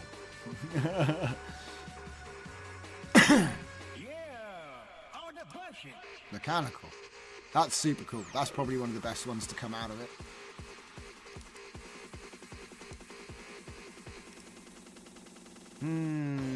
Strange shape, but I like it. Nah, the guns are all over the place on that one. Damn it, I like that shit. I got to remove 4 more. 4 more. And we've managed to get from 500 down to 100. Well, if I include the text files, 250 down to 100. So we would have deleted 150 image pairs. Your screen's frozen? Hit F5, my man. Refresh. Okay, that's quite weak. Get rid of that one. Now I've just got a last idiot check. Because that's what it is. It's idiot check, because you're like having to do it over and over again, right? Get rid of that one. Get rid of that one. Keep that one. Keep that one.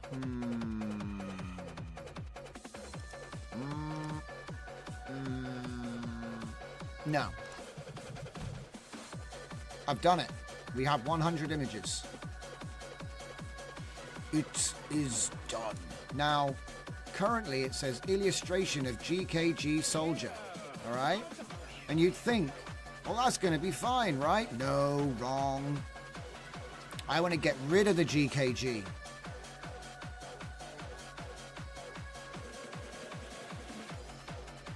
I need to erase the GKG, and I need to put something else at the start. That's 2 things.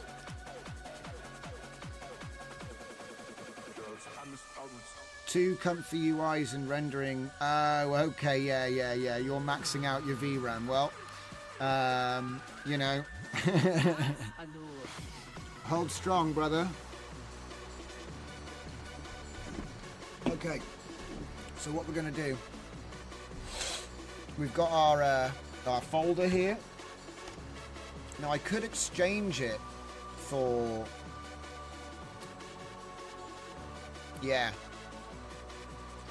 I'm going to change it for Empire style. Yeah.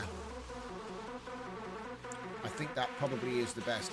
Illustration of... Well, I actually want Empire style illustration, actually, is what I want.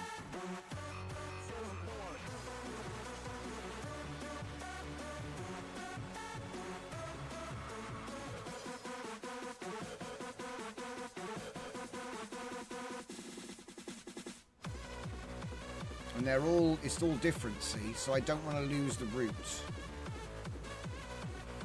So I reckon what it is we're going to have to do a rewrite of just this. I could change GKG to a space and then append it with the new tag.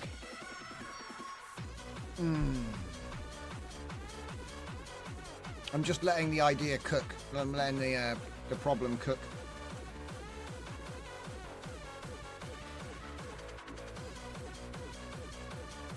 It does seem like that's what's going to have to happen. Now, I'm pretty sure that I wrote a tool for this. The question is, what happened to it?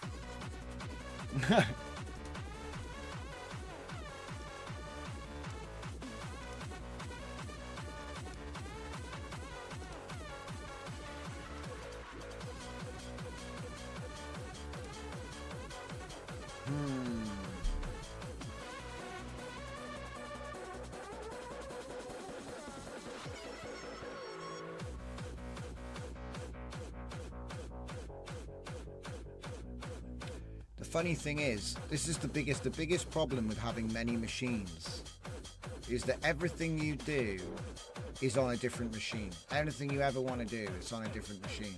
Do you know what? It's probably quicker just to, right, I've got a better idea. I'm just going to make it from scratch right now.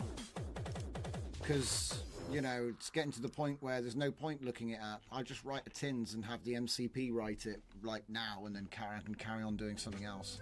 It's ridiculous. Oh dear. It's not in here either. So yeah, I must have done it on a different machine. And there's like 2-3 other laptops. I'm cursed. I'm gonna have to sell some of these things. Just, you know, it's nice to have the productivity with multiple machines, but then you can never bloody find anything. So, and that's my hell. That is, I reckon hell is a place where you have all of the data in the world, but you can't find it. It's just endless folders of something else you're not looking for. That is my hell. But yeah, anyway. So what we're going to do is we're going to call it tag, no, even better, caption edit. Caption edit, everyone. It's a brand new thing that I haven't even made yet. And this is how we make it. We go Claude.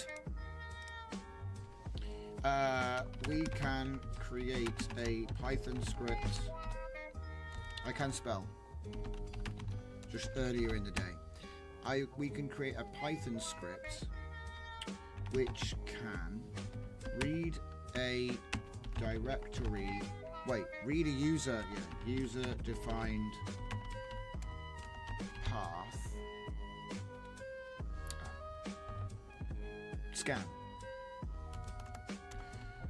Scan a user-defined path for text files.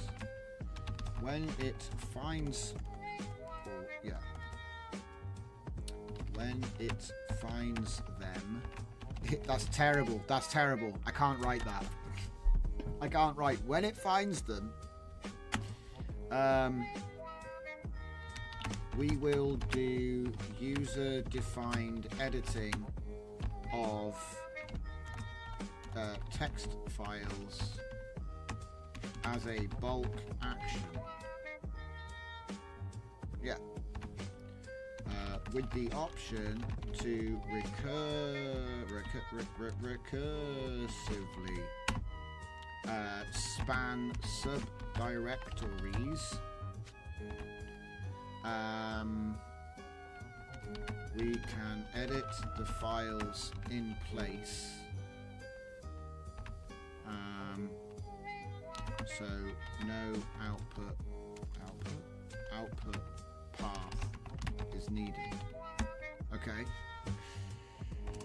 Okay, so the user will define the path.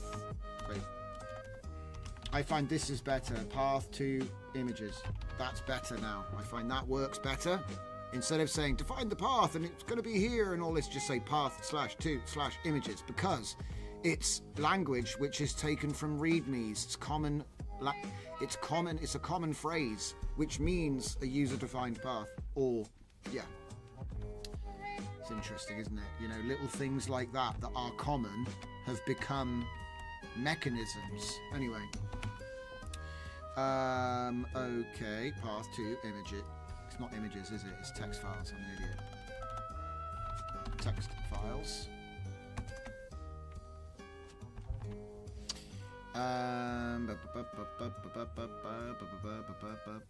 Output. No output. I can spell. Trust. The user will find path to text files. Okay. The user will define a string to be targeted for swapping. 3, the user will define I'm going to say target string.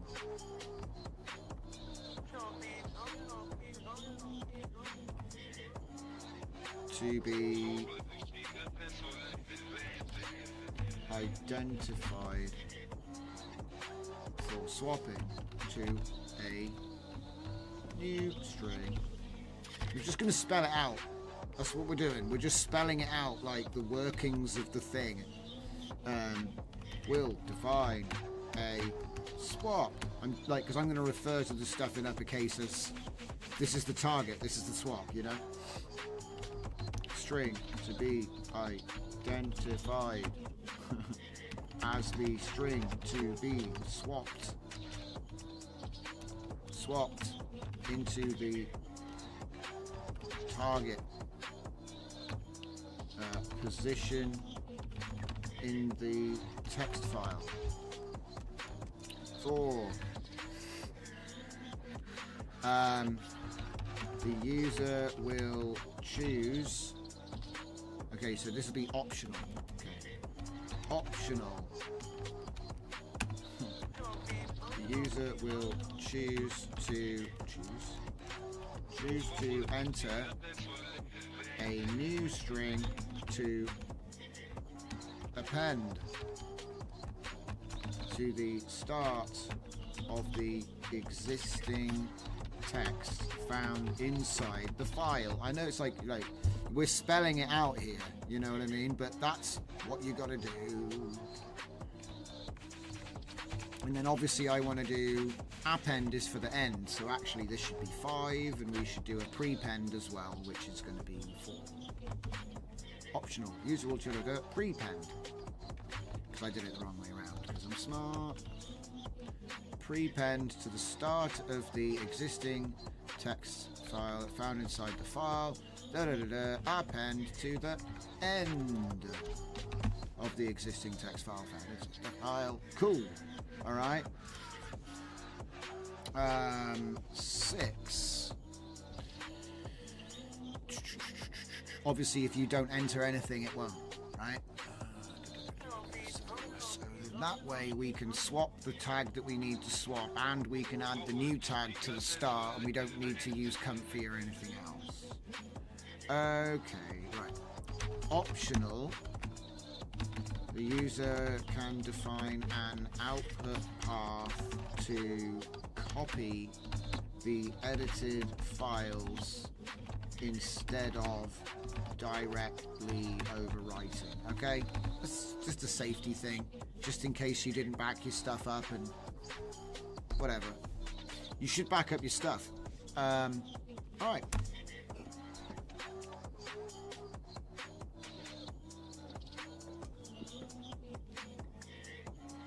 Oh no, that's terrible news, Dragon. I just binned Hydream as it was locking up the video and chucking out black images. Oh, I feel the pain, my man. I haven't even had a chance to look at it yet. I saw it on my radar, but it just kind of popped up. So I've got to admit, I haven't looked at it yet. I'll probably take a look at it tonight or tomorrow. I figure it would be nice to check out for the weekend live. This new video model called Hydream, in case you're missing context there. But that's not good news if it's locking up and chucking out black images. So no, you haven't missed Writers Club. The style model, it was a big style model, okay? We had to do a curation of 400 down to 100 images, or something like that, 250 to 100. So we had to delete like more than half. I won't use it, you don't think? Oh dear. Well, I will have to use it. I have to check it. I got to do my due diligence, but you need all the attentions and Triton. Oh, well, you know me well then. Sage attention to Electric Boogaloo. We've learned from the past not to mess around with our Triton stacks. I'd rather buy a new computer. Does a new computer come with Triton? Imagine that. You ring up. Listen, I'm only buying it if it comes pre-installed with Triton. I want you to prove to me that it does actually work. Otherwise, I'm not buying it. Love it. Yeah, it's a bit niche. I call it like a developer tool. It's a bit like requiring everybody install like a JavaScript SDK to run your program. Really, you should learn how to, you know, you should probably learn to package your program different. Anyway. What file extensions would be just oh my god, this guy. 1. Any file extension ending with .text. Or any file, not any file. Any file with the .text extension, because you know they obviously end with that. 2, would you like the script to handle pattern matching or just exact string matching? Exact only, because I need it to be precise. 3, should there be a preview option? There may be hundreds of files, so no. 3, should the... No. 4, would you like a confirmation prompt for bulk editing multiple files? Yes. Display the path to text files. That's probably what threw it, isn't it? I should have just said text files as 1. That's probably what did it. How should the script handle errors? Exit with a log file. With a log file explaining the reason. Wait, no, you don't need to do that. With a log file showing the error, obviously. Can't really say that. Exit with a log file showing the error. The error log will be timestamped. It's timestamped in the file name. I wish I could. I've got to find a better way of saying that. It's got to be natural though, you know? It's like... Ah, I know. Time-stamped log file. There you go. I knew there was a better way of doing it. A time-stamped log file showing the error. Alright, I think I've cleaned up everything he wanted. Let's see if he's got any more questions from it.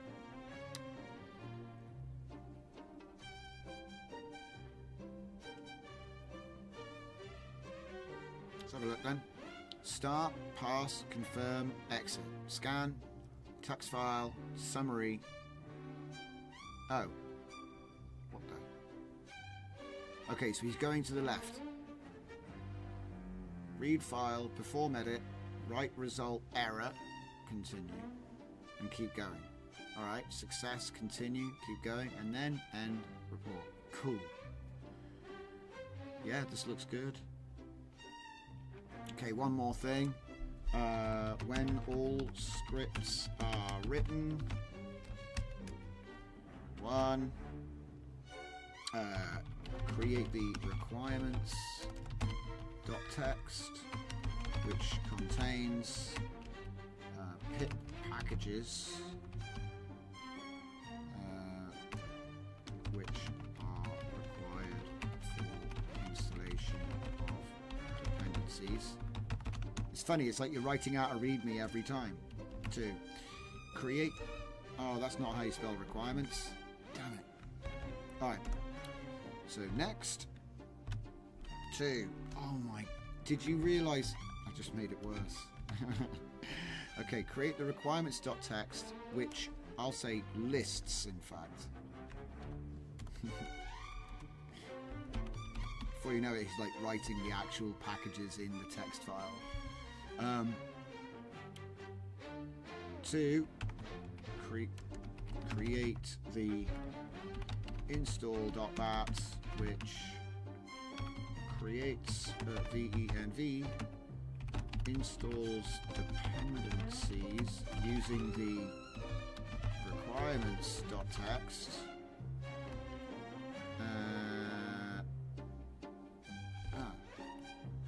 to that venv. 3, run.bat, which activates the venv and starts the core Python script.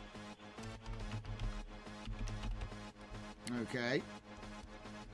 Finally, I'll make that part 4.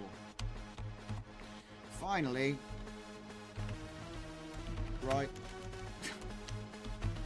a detailed readme.md which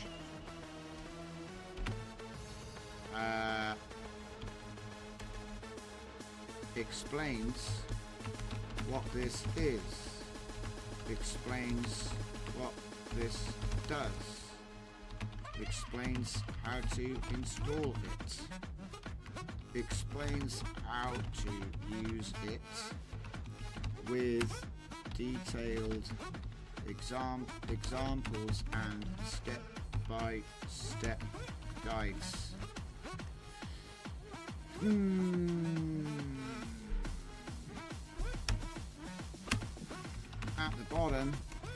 At the bottom, describe any special packages it listed in requirements.txt, and if not already explained, list any any functions such as CLI parameters,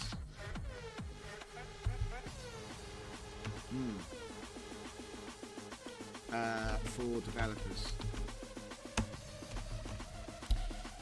Yeah. Okay. Let's go.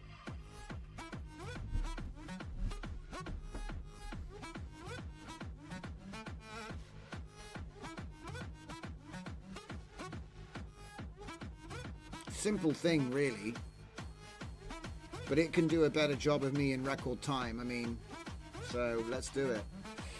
So it says, this looks great. Edit text files. Change it to caption edit. Yeah, actually, that's a good thing. Why do you call it edit text files? It's crazy. Yeah, caption edit. There you go. Cool. All right. Plan is good. Let it rip.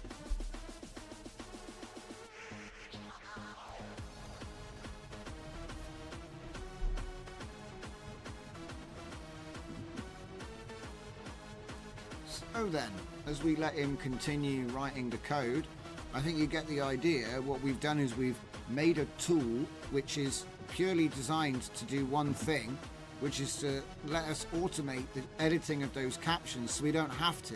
There's no need to recaption stuff we've already done. So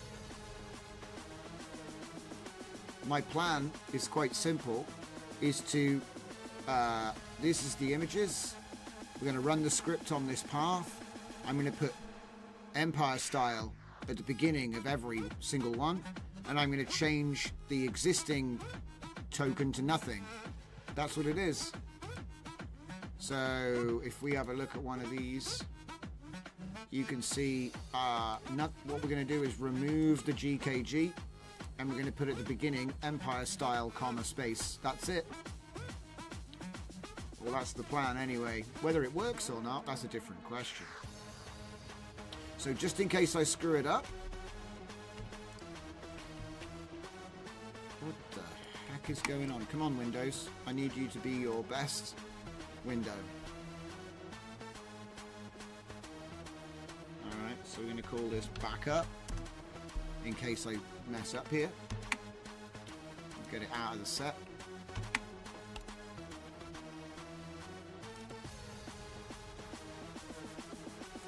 And now I need to find the Claude. Oh yeah, it's not Claude, is it? It's this. Oh, that's good, because he's written everything for me then. There we go. I was like, oh, I got to download all the files. I forgot I used Klein.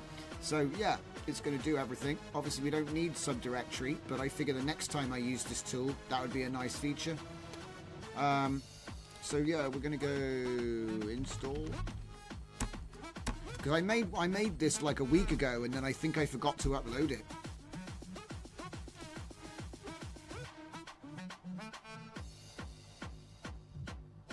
What's actually in requirements? Nothing.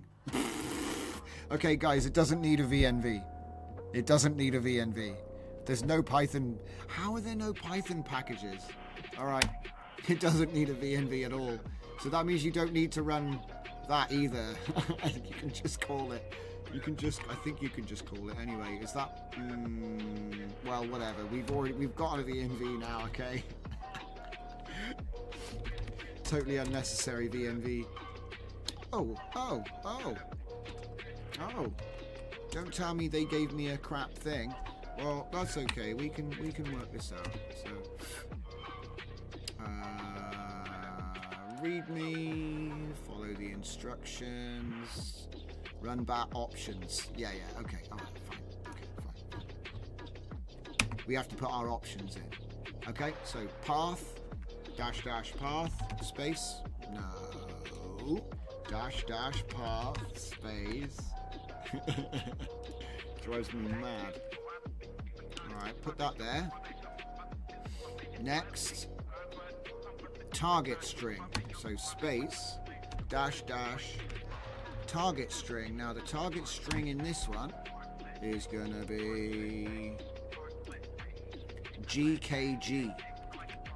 Okay, I hope it lets me swap to nothing. So GKG, space, --, swap, nothing. Might have to change it to something. I think underscores get ignored. Ooh, wait a minute. No, that wouldn't work. Of. I could try. Right, let's see if it'll take quotes, because I need to know that. So, quote, of GKG, space. Yeah, it's going to work. Nice. I think so anyway. Space. And then we'll just say of space. Okay? So I'm changing of space GKG to of space. So I'm not actually replacing it with nothing. Okay? I'm actually changing of to not be followed by GKG. Now, clearly, if you have other words than of, yeah, that's a problem, but... Wait, what? Hydream stole 200 gigabytes of your memory? My God, what is going on? I'll stick to Hyvid. I'll stick to Wan and Hun Yuan. I think they don't do stuff like that. Right, so next we want to do prepend, space, and this will be EMP1RE. Oh wait, it's a 3, isn't it? My bad. 3MP, 1RE style. I've never done that before. I've never mixed numbers and letters like this. So it's a bit of an experiment even for me. Okay, but I've seen other people do similar stuff. So it might be that I have to use a 3 here too. But I feel like, is that too hard to figure out? 3MP1R3 Empire? Or is it better with 3MP1RE? Because you got 2 letters, see? So I mean, I think RE is actually a token. So if you do it like that, it's not training a... MP isn't a token. Everything's an experiment, guys. I'm going to try 3M, like replacing vowels with numbers. So to keep it consistent, even though that looks better, I'm going to do it like that. 3MP1R3. Okay? So there's no vowels. That's what we're doing. No vowels means no token, maybe? Don't know. We'll find out. I mean, what might be happening is it's actually just ignoring the numbers altogether, and we're actually just training MPR, which will also work. So anyway, like obviously I can switch it over to MPR with the same tool and train it again. It's not a big deal. All right.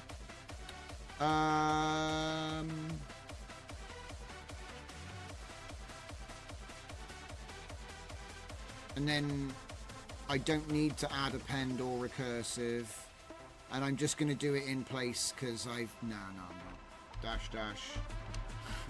Let's not be stupid. Let's do this proper.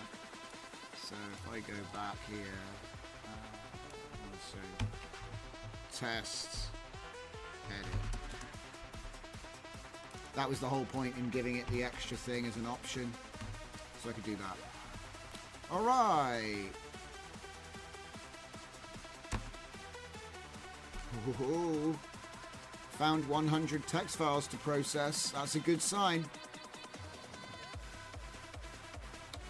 Apolloni Art says, I know you love to build your cool Python projects, but Boru Dataset Tag Manager can do this in a minute.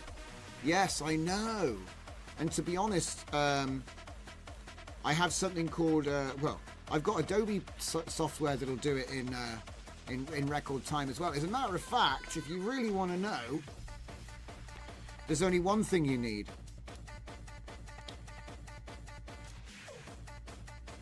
It's called Notepad Plus, and I would use that, but I use this as an auxiliary brain. The amount of I've got two windows with different tab sets, and everything's in here. Everything's in here. So I can't use it for one of its best features, which is when you press Control H, you have a very powerful find and replace feature, but it can do find in files, yeah, and it can do in all subfolders.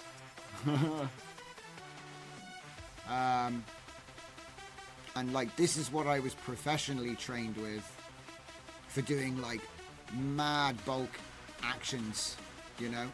But again, I tried to give people options for when they don't have tools. Adobe Dreamweaver has it built in too. It's got source control. But what I try to do is show you that you can make your own tools from scratch. So thank you, Apolloni. You're not wrong. Boru Dataset Tag Manager is amazing. Yeah, but like I said, you know, I try to like give you examples, right? Okay. See, half of it is like, oh, this is an excuse for an exercise. Adding text files. Interesting. Look at that. This will add disclaimer to the beginning and end of file on a new line because it's /n. Giving you some cool tips.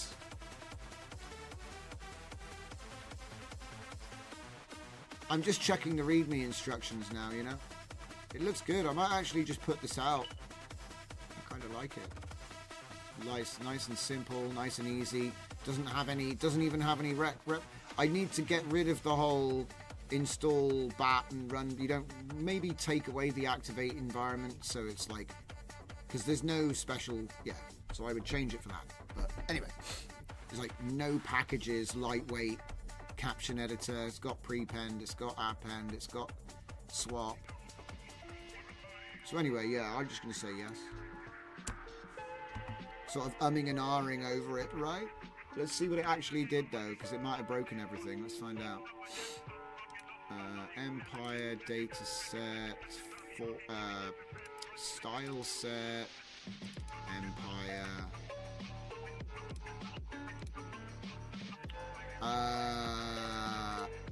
What did I just do?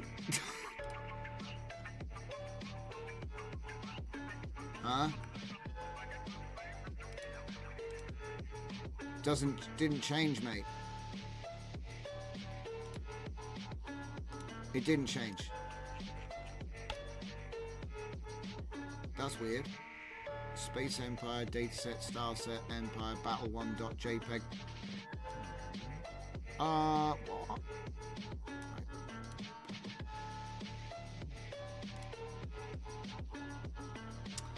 Gaslighting. It didn't change it.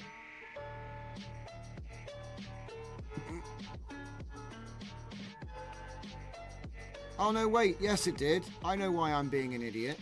I told it to do it to it. I told it. Okay. But I'm glad I did look. Empire style. I need a comma space. Other than that, it went well. So let's try it again. I'm kind of glad I did it to a funny folder now. Confusing myself with the short-term memory loss. Right. So we do the same thing, only this time, comma space there. And it seems to have put an extra space. So what I'm going to do is I'm going to get rid of that space. So there's a space on the other side of GKG. We'll use that one. Okay. So that should now be perfect. All right, cool. I'll put it to a different path so it's clean. Non-destructive automation. That's what I like. Okay. Back, test edit 2, right, there we go, Empire style illustration, perfect, we did it. See, it's just a little thing, guys, it's just a little thing. So we go like that, should say 100 overwrites, yep, perfect, now we can train.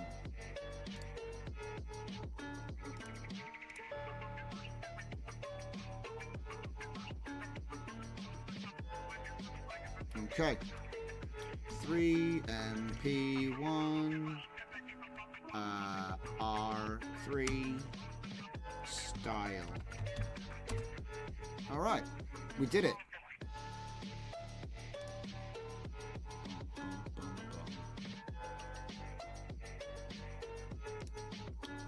I said, come on. Where is it? Hey, ooh, wait. Uh-oh. Someone did 10 repeats and 20 epochs, but that's okay. It's starting to look like my dog now. Whoa. See, that isn't my dog. That's not my dog. That looks like a different dog I had. Boy. Sausage. Whereas this one, yeah, this is starting to look like my doggo. Nice. And it's only on epoch 15. Now you might wonder, Drift, what are you talking about? Freaking, what are you talking about 20 epochs? Haven't you broken it? No, because I did 10 repeats. So 10 repeats and 20 epochs is the same as 20 repeats and 10 epochs. But the difference is now you're splitting the epochs, which means that each epoch you get is like half an epoch before. So it's actually more precise. So if you only have 10 epochs coming out, then I can only choose, 9 or 10. I can't choose 9.5. Whereas if I do 10 repeats on 20 epochs, yeah, now there's twice as many epochs. That effectively gives me my half. So you might find that actually the perfect epoch isn't 9, yeah, it's actually half before or half after. And so when you do it on a 20 scale, 9 is 18. So that means it might be 17, it might be 19. But when you do it on 10 epochs, you can't get those. You have to go a full epoch. So you're basically spreading it out. Yeah. And it doesn't take any longer. It's the same number of steps. It's just a different way of breaking epochs up. And then that gives you more checkpoints to test with. So even though I didn't mean to do this, it's another interesting little thing to just... it's happened so I can explain it. Like, I don't normally do it this way, but it won't make any, it'll have the same effect is what I'm saying. You just get more precision. It's a bit like floating point, I guess. So if we had our training and we were going to go 1, 2, 3, 4, 5, 6, 7, 8, 9, 10 epochs, all we're doing is saying we've got an extra epoch in the middle that we can choose. That's all it is. It's actually the same, it's the same training, you've just split it. Which is why I said at the beginning, you just split the epochs. I just wanted to explain what the hell that actually meant. Okay.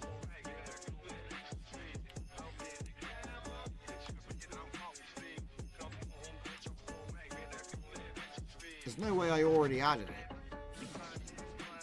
I'd remember.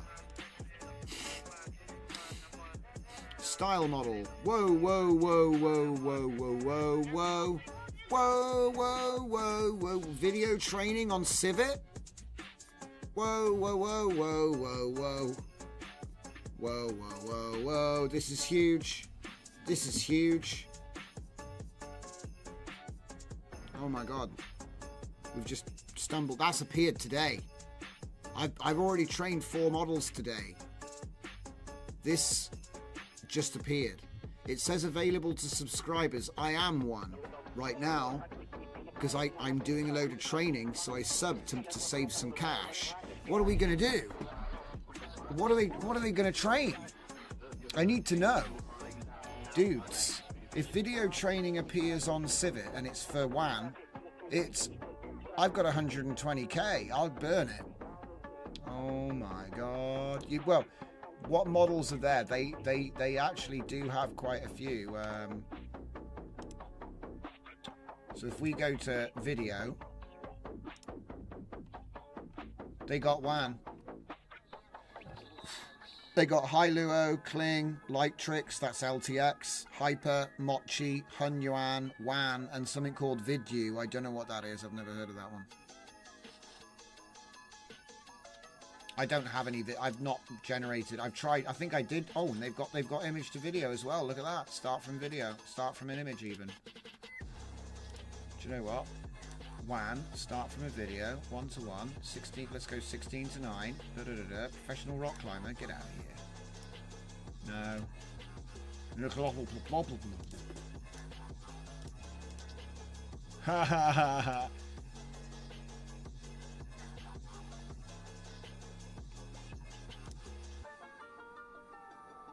Ah, well, she's the wrong size. Let's go with 2 to 3. And then I'll say a woman with red hair and blue eyes is drinking coffee in a shop. I don't know, cafe. In a cafe, looking at the camera, wearing a floral dress. The scene appears to be real life footage.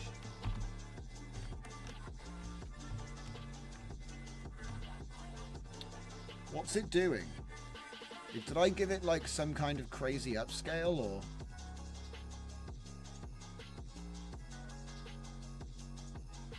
I think if I didn't know better, I'd say it was broken. Oh, okay, I take it back. It's the highest of priorities. We're trying to demo your services right now. Don't fail. Okay.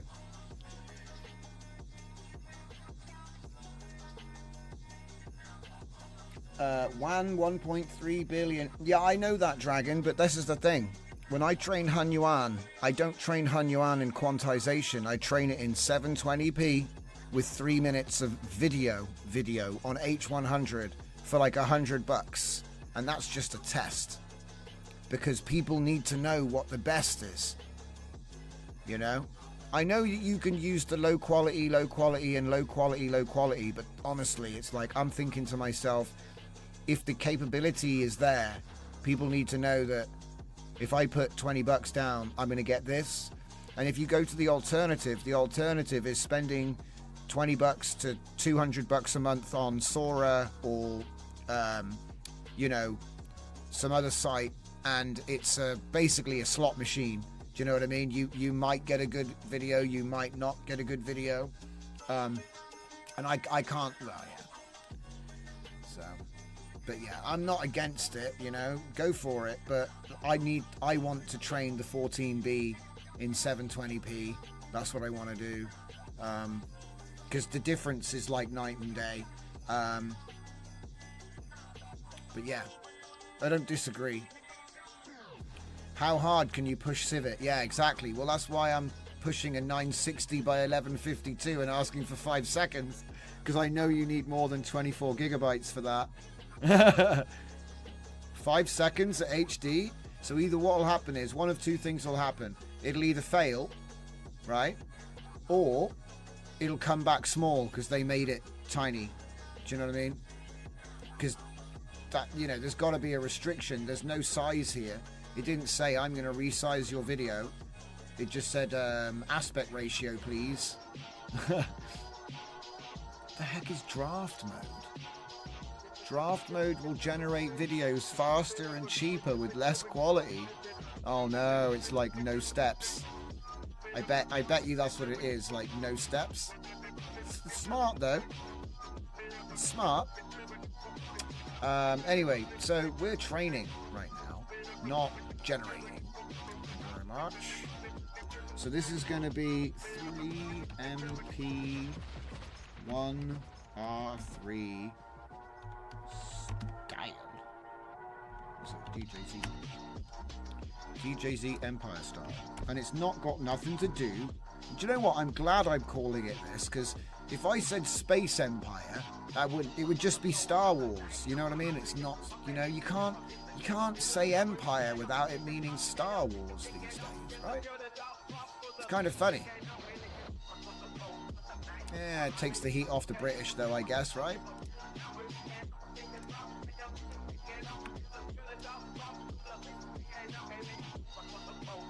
Captions. There we go. We've got our style model, baby.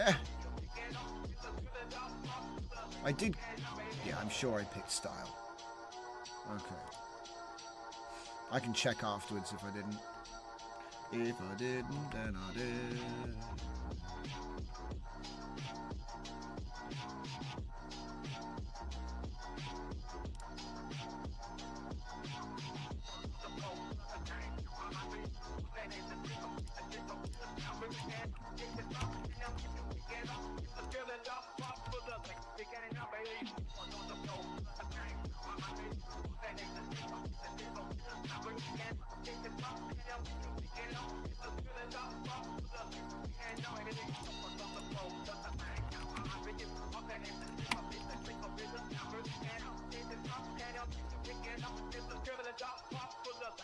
Oh, if it can get that, oh, I don't want to be let down.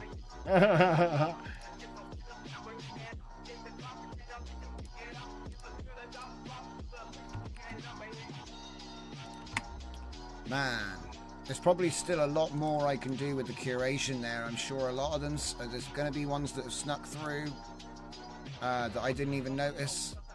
Oh yeah, there's something else I noticed on here which is different. They sneakily changed the stuff for the first time ever.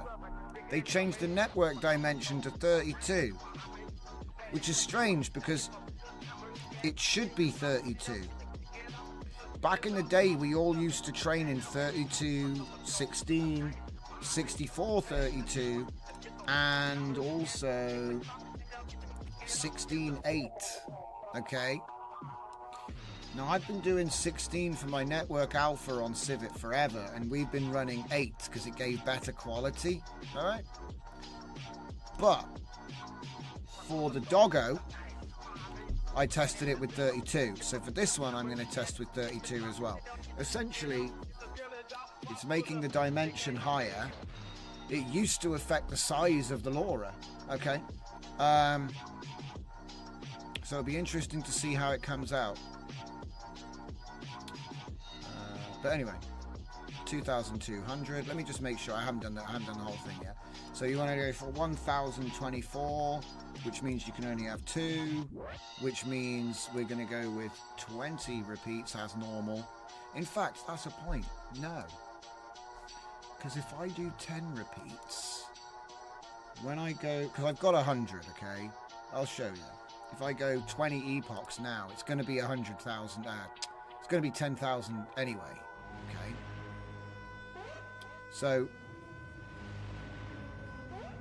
I'm just thinking, like, doing it this, because I'm going to be fine, like I said, but it's more precise. So you know how we've been trying to fit more images in and dropping it.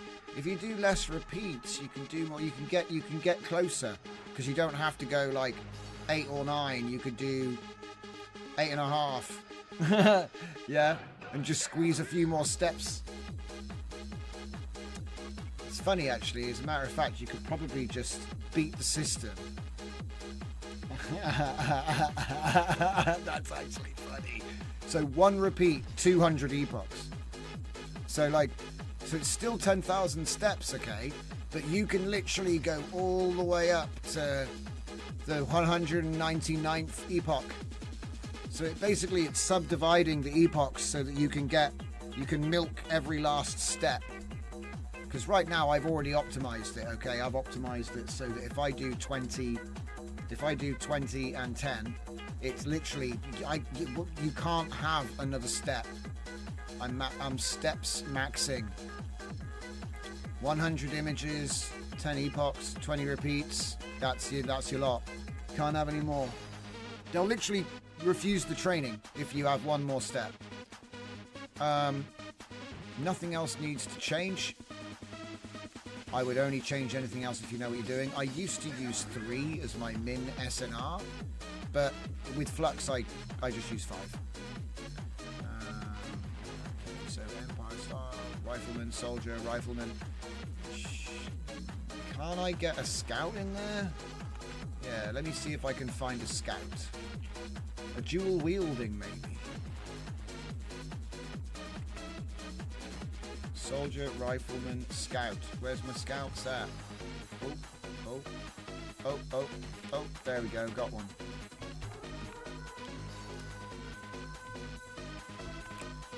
And the interesting thing is, look at this. Rocket launchers, characters' attire and rocket launchers suggest a blend of historical and sci-fi elements. Oi, you're not supposed to break it down in the middle of my backswing, you know? So what we've got then is we've got a nice style model here, ready to go. We'll be testing it tomorrow. Off we go. It's over 9,000.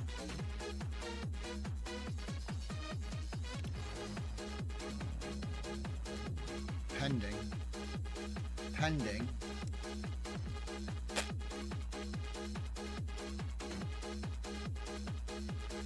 Oh, these are getting close. I'll have to check on them. Pending. Needs training parameters. Say what now? What's missing? What did I not do? Huh? Did I accidentally start the training twice when I was explaining everything?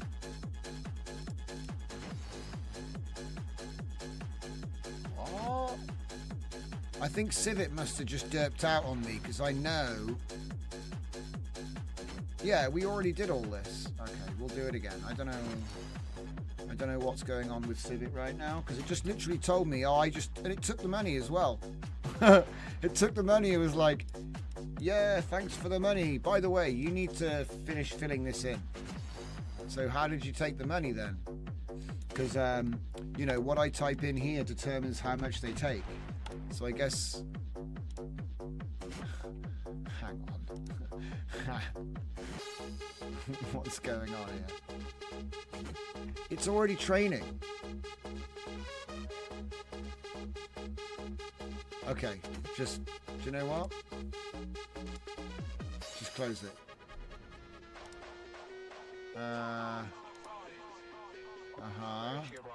Is this a video?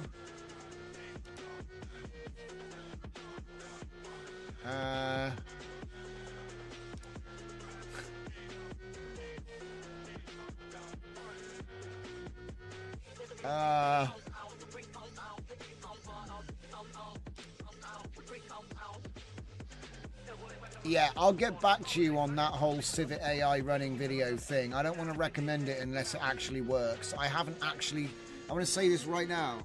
I have not seen a video come out of it yet. When I do, I'll let you know. Because at the moment, it says it succeeded. It took the buzz. I haven't got a video. No video. It's kind of a deal breaker. You know? Okay. Kill that. So at Epoch 17, it's starting to overtrain a little. This is really good. This, Epoch 16, Holy crap, that's my dog. My God, man, that's scary accurate. Download that. This is starting to get a little bit overweight and weird looking. But it might recorrect. It might correct to Epoch 18. But this is kind of why I wanted to show you the effect of having, splitting the epochs. Sometimes you can get more granularity, and so then you can pick a better candidate. But holy crap, that is like, oh my God, man, it's a dead ringer for my doggo. Bless her. Okay. What's next? So we're on Epoch 5 on this one. For Rifleman is looking really good. Although, see how these helmets have got weird shapes? So I might look through the data set in Rifleman and delete examples that, you know. It could just be it's overtrained at this point, because that can happen. I doubt it, though. We'll have to see how that one works out. Soldier is looking amazing.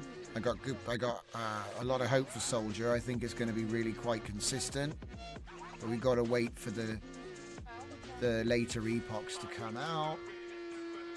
And then Scout is looking pretty cool. The only problem is I think this one got infected with Halo 3. Somehow Halo 3 is in the tags. Look, image depicts a scene from the video game Halo 3, so it's going to be super infected with Halo stuff. We've got a Master Chief at Epoch 1.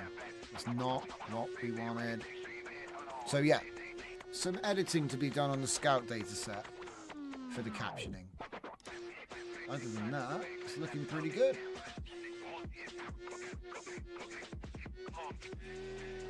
Okay, so tomorrow we're going to be doing some more with Chelsea. I'm going to make some images and put them through WAN. Get some doggo footage. I think that'd be cool.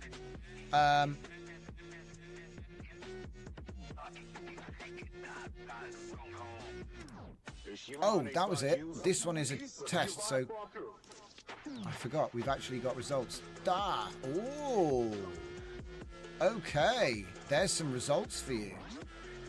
Damn. 300 megabyte LoRa. Oh, that's good. 300 megabyte means it is genuinely got, it's more data. Yeah, it's more data. So that's what you should see. Because look, we've got like 750 megabyte LoRa's for hyper and stuff.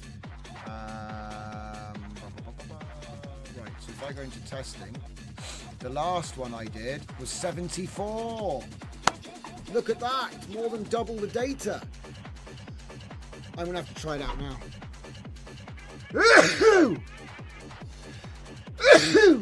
I'm gonna have to try it out now. I've got no choice in the matter. Where is it? Here it is. Here it is. What on earth? Right. Copy that. Put that one there. And I've already got a prompt list already in... Yeah, it's already set up.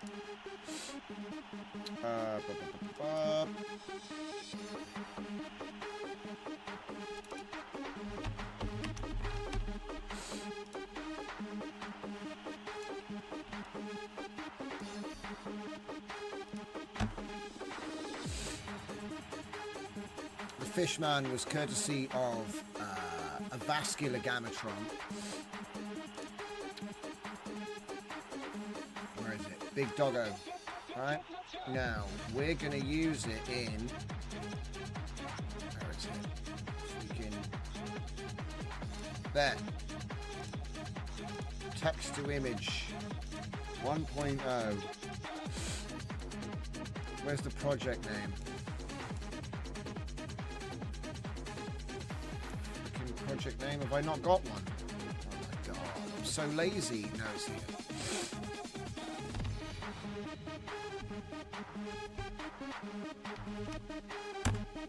That'll do. Right. No, stop it. Okay, so I want to put the prompt in there. And oh yeah.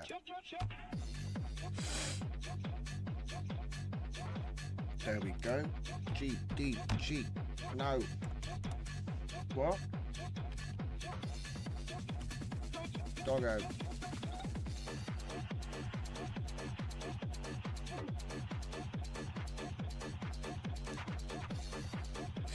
And also, we trained a character Laura as well. So there's, like I say, there's secret experiments in all my projects. So it's not just a retrain of the dog with Quen VL tags, which is what it is.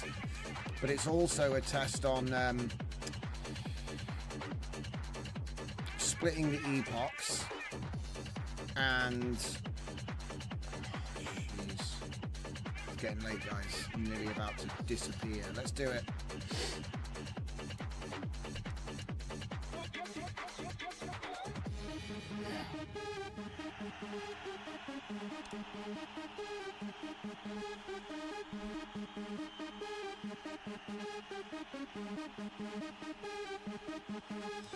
Character model, character preset for animals. Interesting. I can remember when I trained this with SDXL, it failed. Just because SDXL was not able to learn it, you know? It could learn cats. It was able to learn one of my old cats, but it was not able to learn my dog at the time. Now when Flux came out, that all changed.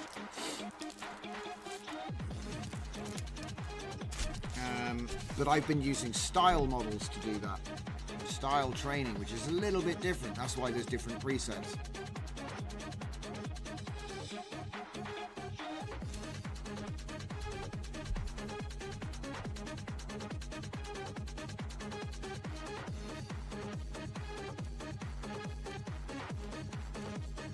Okay.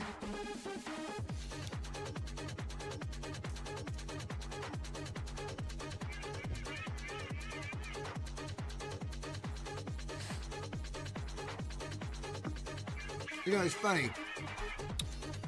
My plan tonight involved writer's room, so we could do the serialization stuff,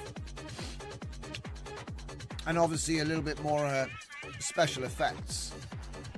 But I can see now that this was such a big project tonight that there ain't no more time. It's like 11. It's like 11:15.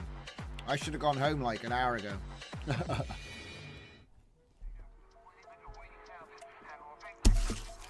But I say nothing ventured, nothing gained. So,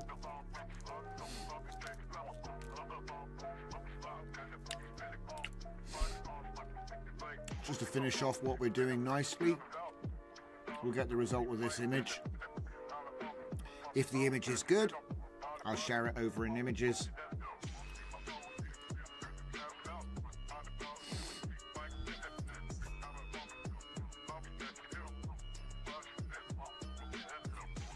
And this is full Chanel that's being loaded here, not Jaguar. Oh wait, no, I'm wrong. It's Jaguar. I eat my words. No. Basically, oh man. Even without coffee, I know. Everybody needs a little bit of coffee. Yeah, this is without coffee. That's what I'm saying. Like this, that's why I didn't drink coffee. Imagine if I drank coffee. And I'm at the energy levels I'm at right now. My God, man.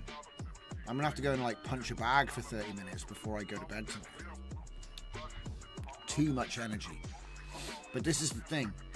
You guys, you know, don't know much but about, you know, because I don't tell you. But the members videos, I got a cool idea for the members videos. Because this is how it used to go, right? This is so funny. Because this is my photographer brain, okay? I'll be like, right, today I'm going to go out, golden hour, do a shoot, talk to the members. And then the weather's crap, right? So then I'm like, I'll do it tomorrow. The weather will be better tomorrow. I'll catch golden hour, right? Because it's like obsessed with getting the right lighting, you know? To the point where you just don't do it. Weeks pass, months pass. And obviously we're doing all this other stuff, so it's not like we're doing nothing, but it's like completely forgetting about it, or, oh, when the weather's good. And then, do you know what the joke is? Recently, the weather's been amazing. I've literally got the camera. I'm like charging the camera every day. I've got everything set up, and then people are like, oh, we need you to do this, we need you to do that, right? And because it's just, I haven't actually been able to go out, so I'm making a new rule. I don't know if it'll be like a weekly thing, but I'm going to go out, I'm going to put the camera on, and I'm just going to sit there, and I'm going to talk for 10 minutes. And I'm going to put that up on the members. Well, that's the idea anyway. We'll see. We'll see. Because, you know, this whole Joe Rogan podcast thing I've been working on lately? This thing? I'm not going to rip off Joe Rogan's podcast. I'm making one-shot reproduction, okay? So, like, it's not going to be Joe Rogan's podcast, right? Oh, wow, look at that. Okay, we're going to have to tweak these settings because that is a very strange physique. I think we've got some strange settings in here, but that doesn't matter. I think we've got some strange settings in here. Anyway, it's pretty good. It's not spectacular, but it's pretty good. I don't know what it is about it. There's something strange about it that isn't quite right. I think it's like not hairy enough or something. I don't know. It's like too short hair. Yeah, it's too short hair, like a Labrador or something. These dogs are like long hair, like it gets everywhere. Like that's not right. That's the upscaler going on. It's too muscular. Like they've tried to make her look like a Rottweiler when it's like big old hairy girl. Anyway, right. So as I was trying to say, not that one, not that one. Not that one. Not that one. Where'd it go? Blows my mind when I have everything set up and then it disappears. It's not that one. Wait. No, it's not that one. Where'd it go? Here. Here. What? I never shut it. I never shut it. Oh, it drives me insane. I'm never going to rely on multiple tabs ever again. I've been burned one too many times, guys. Look, the tabs are all gone. There's...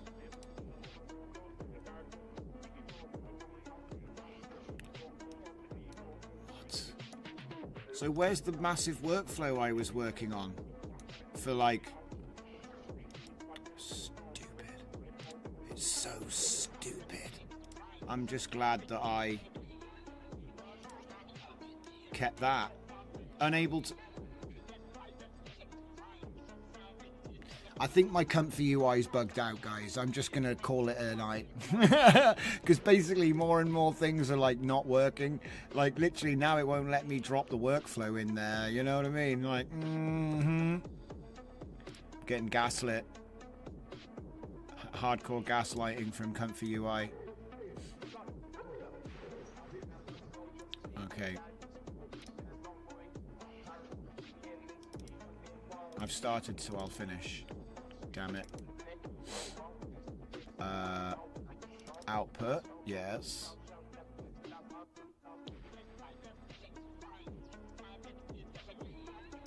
White guy. There we go, look. Video.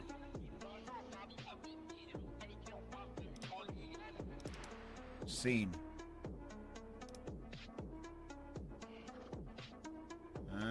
Where's the microphone? Headphones.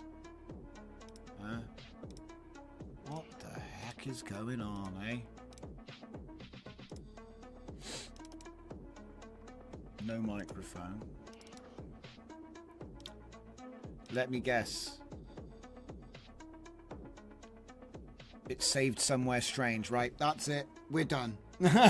Literally, it's sending me on infinite side quests. So, we'll be back tomorrow at 7 o'clock, where I've already resolved all of this stupid stuff, and we'll be back on the case. So yeah, results of the 4 models that we trained today, tomorrow, test runs on all of those models, possibly a new video model if it didn't explode my machine. I'll let you know. And then we're actually going to set aside the time for writers and for the new serialization and all of that stuff we talked about yesterday. So there it is, ladies and gents. Thank you so much for hanging out with me tonight. I am leaving, so I'll see you next time.